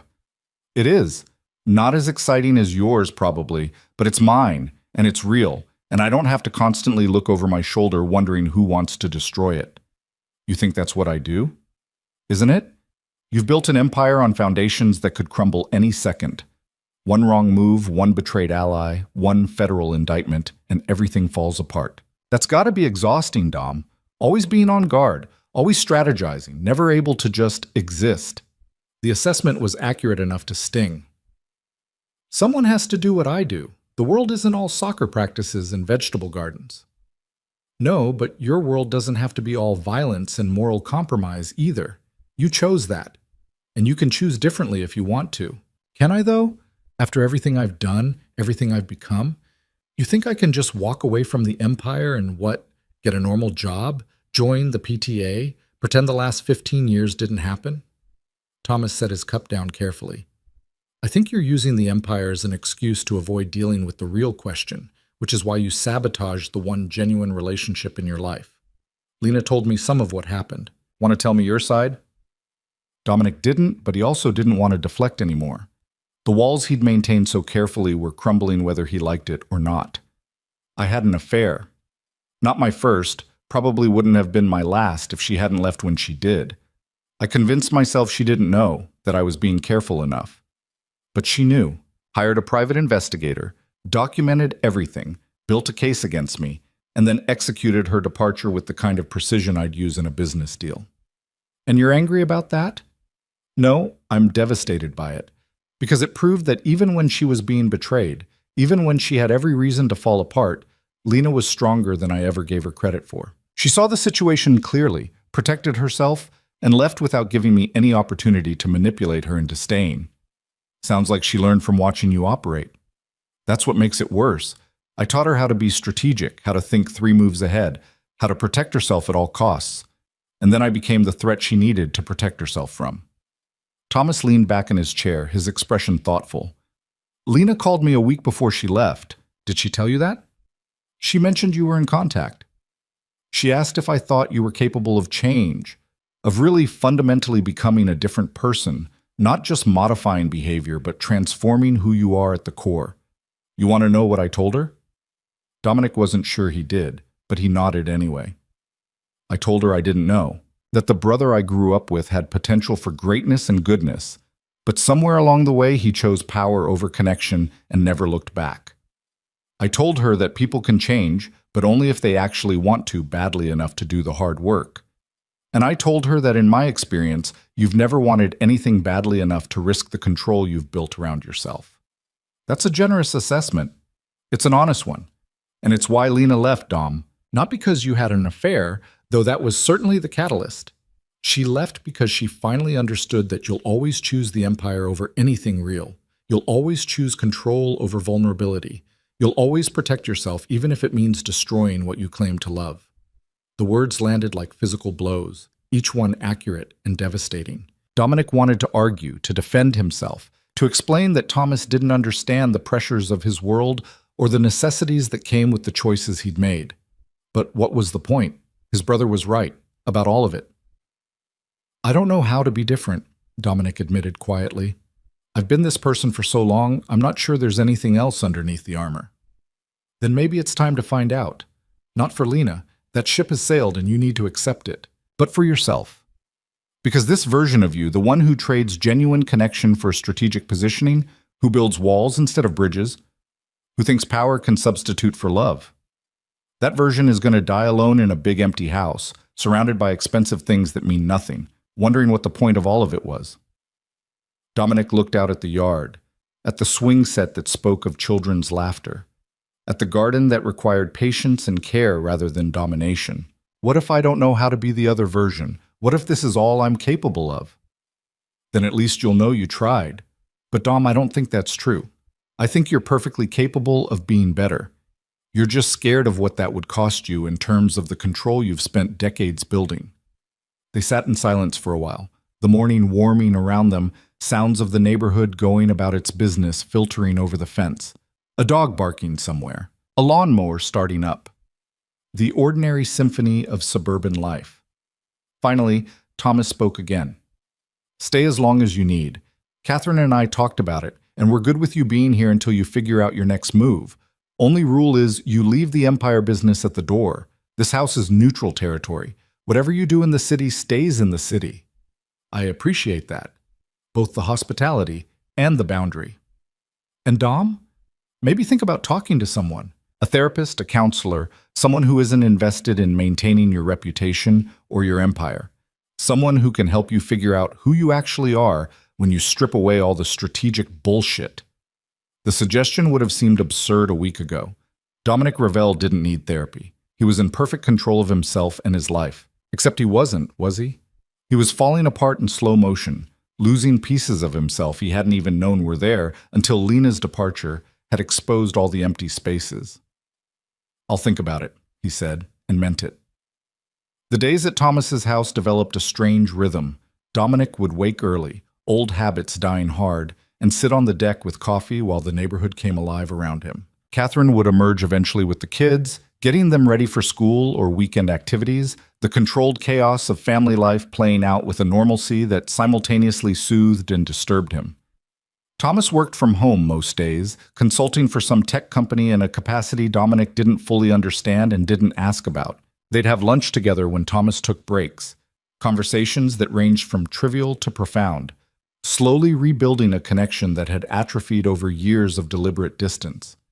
Emma decided Dominic was interesting despite his initial mystique wearing off, and she'd corner him with questions about whether he'd ever been in a car chase, yes. Whether he'd shot anyone, he declined to answer, and whether he thought her drawing of a dragon was scary enough. It was excellent. Michael was more reserved, but he'd sometimes join Dominic on the deck in the evenings, and they'd sit in comfortable silence, watching the sun set over the neighbor's fence. It was during one of these quiet evenings, Michael having wandered off to play video games, that Catherine joined Dominic on the deck with a bottle of wine and 2 glasses. "May I?" she asked, gesturing to the chair beside him. "It's your house." She poured wine for both of them, settling into the chair with the ease of someone completely comfortable in her own space. "Thomas says you're doing better, less hollow around the eyes." "Is that his clinical assessment?" "That's his worried brother assessment. You scared him, you know. When Lena called and told him what was happening, how you were likely to take it. He thought you might do something drastic." Dominic took a sip of wine, considering. "I thought about it. Not anything permanent, but definitely self-destructive. Seems to be my default setting." "Why do you think that is?" "You sound like Thomas, suggesting therapy." "Thomas is right, but I'm asking as someone who's watched you for the past week try to figure out how to exist outside the structure you've built for yourself. You're like a man learning to walk again after years in a cast." The metaphor was uncomfortably accurate. That's what it feels like. Everything I've based my identity on, power, control, strategic thinking, none of it helps with this. I can't negotiate my way out of grief or strategize my way back into Lena's life. "Would you want to? Get back into her life, I mean?" The question caught him off guard. Would he? If Lena called tomorrow and said she'd made a mistake, that she wanted to try again, would he take her back? "I don't know," he said honestly. "Part of me wants to say yes immediately, wants to believe we could fix what broke. But the truth is, I don't know if I'm capable of being what she needed. And forcing her back into a relationship with someone who can't give her that would just be another form of the selfishness that drove her away in the first place." Catherine nodded slowly, as if he'd passed some test he hadn't known he was taking. "That's probably the most self-aware thing I've heard you say. Thomas mentioned you've always been smart about business, about reading people and situations, but you've been remarkably obtuse about yourself. Deliberate obtuseness, mostly, easier to avoid uncomfortable truths if you never look at them directly. And now? Now I don't have a choice. Lena's absence has made it impossible to avoid what I am and what I've done. I can either face it or let it destroy me. And I'm tired of being destroyed by my own choices." They sat in companionable silence for a while, the wine warming Dominic from the inside in a way that had nothing to do with alcohol and everything to do with the unfamiliar comfort of genuine connection. "She called me, you know," Catherine said suddenly. "Lena, about 3 days ago. Wanted to know how you were doing, whether Thomas had managed to get through to you." Dominic's heart rate accelerated despite his attempts to remain calm.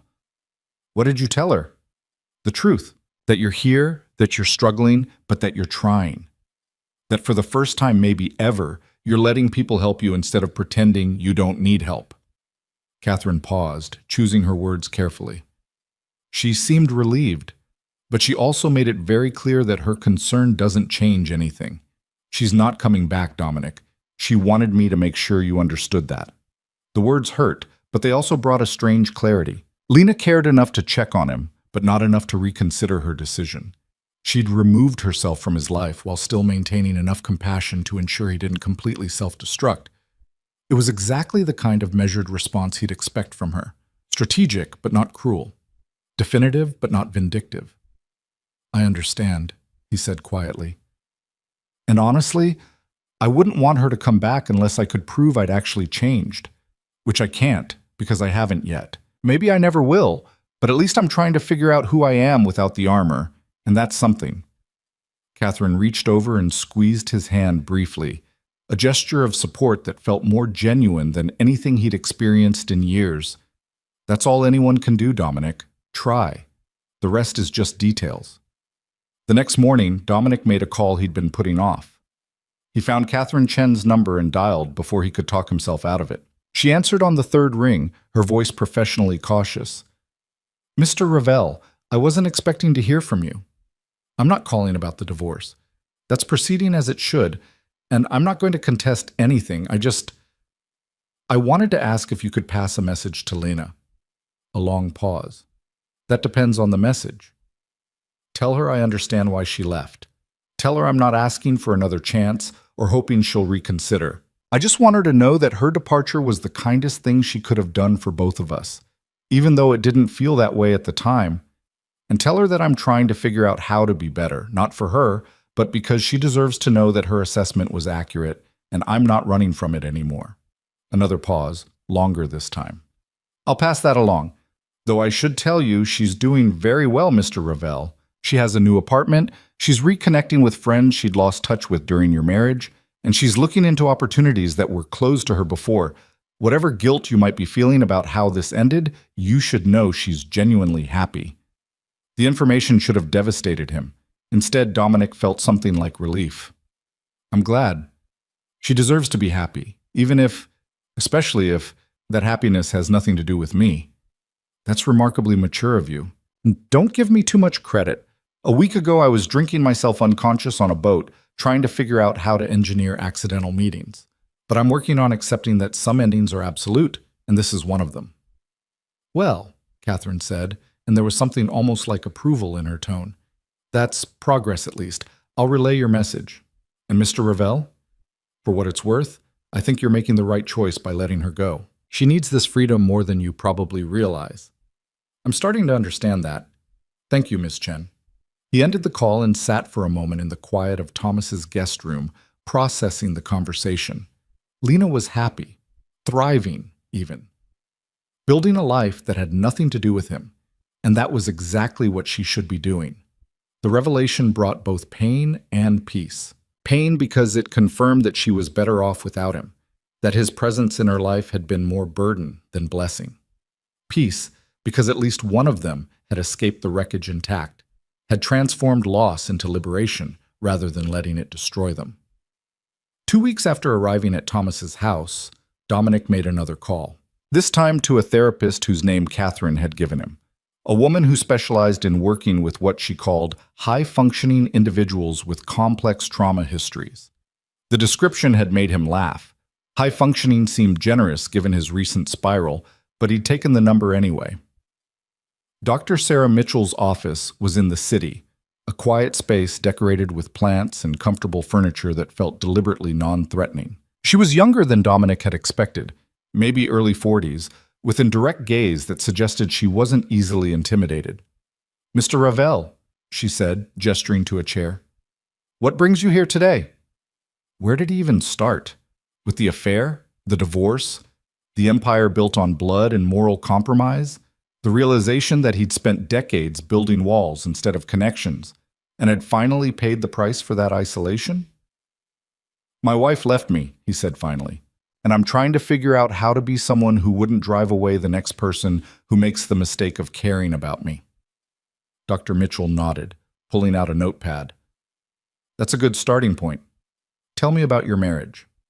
The session lasted 90 minutes, and by the end of it, Dominic felt simultaneously exhausted and oddly lighter. Doctor. Mitchell had asked questions that forced him to examine patterns he'd never questioned, behaviors he'd normalized, beliefs about himself and relationships that had been toxic from the start. "We have a lot of work to do," she'd said at the end, scheduling their next appointment. "But the fact that you're here, that you're willing to look at this honestly, that's significant. Most people in your position never get this far." "What position is that?" "Powerful men who've used that power to avoid real intimacy, who've built entire lives around control and then wonder why they feel so isolated. You're not unique in that regard, Mr. Ravel, but you might be unique in your willingness to actually change rather than just complaining about the consequences." Dominic left the session feeling like he'd run a marathon, but he also felt something he hadn't felt in weeks. Hope. Not hope that Lena would come back. Not hope that he could undo the damage he'd done, but hope that maybe, possibly, he could become someone different, someone better, someone who could build connections based on genuine intimacy rather than strategic positioning. It would take time, probably years, possibly forever, but at least now he was trying. 3 months after Lena left, the divorce was finalized. Dominic received the notification from Catherine Chen via email, brief professional, containing copies of the final decree and instructions for where to sign documents acknowledging receipt. He sat in Thomas's guest room, staring at the email, waiting for the wave of devastation to hit. But instead, he felt only a quiet acceptance. The marriage was over legally, just as it had been over emotionally since that morning he'd come home to find her gone. He signed the documents and returned them, then called Marcus. "It's done," he said when his second-in-command answered. "The divorce is final." "How are you doing with that?" "Better than I would have been 3 months ago. How's the business?" "Running smoothly. The Constantine deal is holding. The federal investigation hit enough roadblocks that they're backing off for now, and we've opened 2 new revenue streams in the past month. You'd be proud." "I am proud. You've handled everything brilliantly while I've been wherever I've been. You've been getting your head straight. That's important too." Marcus paused. "So when are you coming back? The Empire misses its emperor." The question hung in the air, weighted with implications. When was he coming back? Did he even want to come back? The Empire had managed fine without him, which suggested he was less essential than he'd always believed. And the work he was doing with Dr. Mitchell, the connections he was rebuilding with Thomas and Catherine, the person he was slowly becoming, all of that felt more important than quarterly profits and territorial negotiations. "I don't know," Dominic said honestly. "I'm not sure the Empire is where I belong anymore." "What are you saying?" "I'm saying that maybe it's time for a change. Real change, not just adjusting tactics, but fundamentally rethinking what I want my life to be about." A silence on Marcus's end, then, "You're talking about walking away. I'm talking about stepping back, letting you take over day-to-day operations while I figure out what comes next for me. You've earned it, Marcus. You've been ready for years. I've just been too controlling to admit it. This is about Lena. This is about me finally understanding what Lena understood all along, that the Empire isn't a life, it's a distraction from life. And I've been using it to avoid dealing with anything real for so long that I don't even know who I am without it." More silence. Then Marcus laughed, short and sharp. "You know what? I think this is the sanest thing I've heard you say in years. When do you want to make the transition official?" "Give me another month to make sure this isn't just temporary clarity. If I still feel the same way, we'll work out the details. You interested in becoming the new emperor?" "Hell yes. I've been waiting for you to realize you needed to step aside since about 2019. They talked logistics for a while, the practical details of transferring power in an organization that didn't exactly have corporate succession plans. But underneath the business discussion, Dominic felt something shift. He was letting go. Really letting go. Not of just the marriage, but of the identity he'd wrapped around himself for decades. It was terrifying. It was also liberating. That evening, he joined Thomas and Catherine on the deck again, this ritual that had become comforting in its predictability. "You look different," Catherine observed. "Lighter, somehow." "The divorce was finalized today, and I told Marcus I'm stepping back from the business." Thomas raised his eyebrows. "That's a big decision." "It's the right decision. I can't keep doing what I've been doing and expect different results. If I want to actually change, I need to change everything, not just make minor adjustments around the edges." "What will you do instead?" Catherine asked. "I have no idea. That's probably the scariest part. For the first time in my adult life, I don't have a plan, don't have a strategy, don't know what comes next. But maybe that's okay. Maybe not knowing is part of learning to live differently." Thomas lifted his beer in a salute. "To not knowing, then, and to second chances, even if they look nothing like we expected." They drank to that. 3 people sitting on a suburban deck as the sun set, talking about everything and nothing, being present in a moment rather than constantly strategizing for the next one. 6 months after Lena left, Dominic saw her for the first time since that morning. It wasn't planned. He was in the city meeting with his attorney about the final transfer of business assets to Marcus when he spotted her through a cafe window. She was sitting with 2 other women, laughing at something one of them had said, looking relaxed and happy in a way he remembered from their early days together. His first instinct was to go in, to approach her, to somehow engineer a conversation, but he stopped himself, hand on the door handle, recognizing the impulse for what it was, the old Dominic, still trying to control situations that weren't his to control. Instead, He stood on the sidewalk and just watched for a moment, taking in the evidence of her new life. She wore her hair differently, shorter than when they'd been together. Her clothes were her own style, not the designer labels he'd preferred. She looked like herself in a way she never quite had during their marriage, like she'd finally found space to be fully who she was. And yes, she looked happy, genuinely, authentically happy. Dominic felt tears prick his eyes, but they weren't tears of grief this time. They were tears of gratitude. Gratitude that she'd been strong enough to leave when he couldn't give her what she needed. Gratitude that she'd found happiness on the other side of their ending. Gratitude that at least one of them had emerged from the wreckage intact and thriving. He turned away from the cafe without going in, continuing down the sidewalk toward his attorney's office. Let her have her coffee, and her friends, and her laughter. Let her have the life she'd built without him. Some endings arrived quietly, he'd learned. They arrived in empty closets and signed papers and the realization that you'd lost something irreplaceable through your own carelessness. They arrived when someone you loved decided they deserved better than what you were offering and had the courage to claim that better life for themselves. And yes, they couldn't be undone. Once chosen, once set in motion, they followed their course to completion regardless of regret or belated understanding. But endings also created space for new beginnings, for becoming someone different, for learning that power couldn't command love and silence had never meant forgiveness, for understanding that the hardest thing wasn't losing what you'd taken for granted, it was learning to live with the consequences of that loss and choosing to grow from it rather than being destroyed by it. Dominic walked through the city, past buildings that housed his former empire, through streets where he'd once commanded fear and respect. None of it felt like his anymore. He'd given it to Marcus, stepped away from that life, and was building something new in the space that had opened up. What that something was, he still wasn't entirely sure. He was taking classes at the local university, exploring interests he'd never had time for before. He was volunteering at a youth center in the city, working with kids who reminded him of himself at that age, angry and lost and convinced that power was the only thing worth having. He was in therapy twice a week, doing the hard work of understanding why he'd built the walls he'd built and how to live without them. It wasn't glamorous. It wasn't powerful. It wasn't the life he'd imagined for himself when he'd been building his empire. But it was real. It was honest. And for the first time in longer than he could remember, it was enough. That evening, back at the apartment he'd rented after finally selling the empty house, Dominic made one final call to Catherine Chen. "Mr. Ravel," she answered, surprise evident in her voice. "I wasn't expecting to hear from you. I saw Lena today, in a cafe. I didn't approach her, didn't interrupt her life. I just wanted you to know that I saw her and she looked happy. And I wanted to thank you." "Thank me for what?"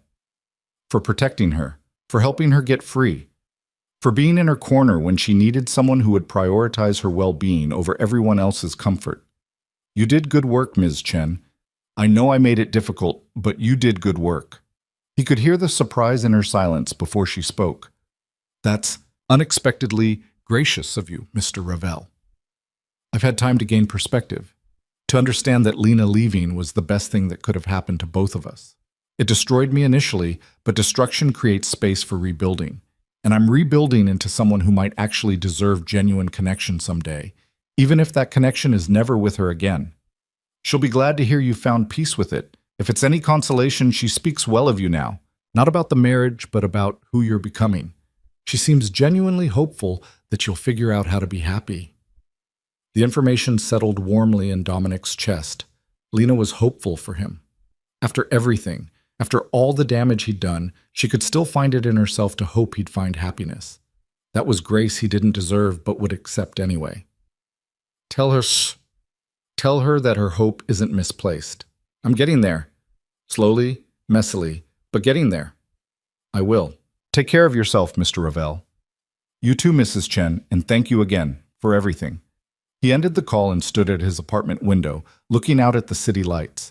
Somewhere out there, Lena was living her life, happy and free, and exactly where she should be. Somewhere else, Marcus was running the empire with the competence Dominic had always known he possessed. And here, in this modest apartment that held none of the trappings of his former life, Dominic was learning to simply exist without needing to control or dominate or strategize his way through every moment. It wasn't the ending he would have written for himself 6 months ago, but it was an ending nonetheless. And endings contained their own kind of grace. They allowed for transformation, for letting go of what no longer served you, for understanding that sometimes the greatest act of love was releasing what you'd held too tightly.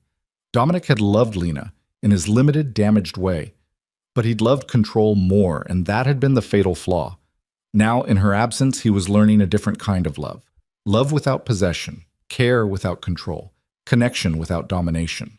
Whether he'd ever get to practice that new understanding with another person remained to be seen, but at least now he had the tools to try. At least now he understood that power couldn't command love, that silence was never forgiveness, and that the cruelest prisons were the ones built from fear of vulnerability. The city lights blurred as exhaustion finally caught up with him. Dominic turned from the window, moving through his small apartment with the careful attention of someone learning to inhabit space differently. Tomorrow he had therapy, then his volunteer shift, then dinner with Thomas and Catherine and the kids. A life. A real life, built on authentic connection rather than strategic positioning. It was smaller than his empire had been, quieter, less obviously impressive, but it was his, and for the first time in longer than he could remember, that was enough.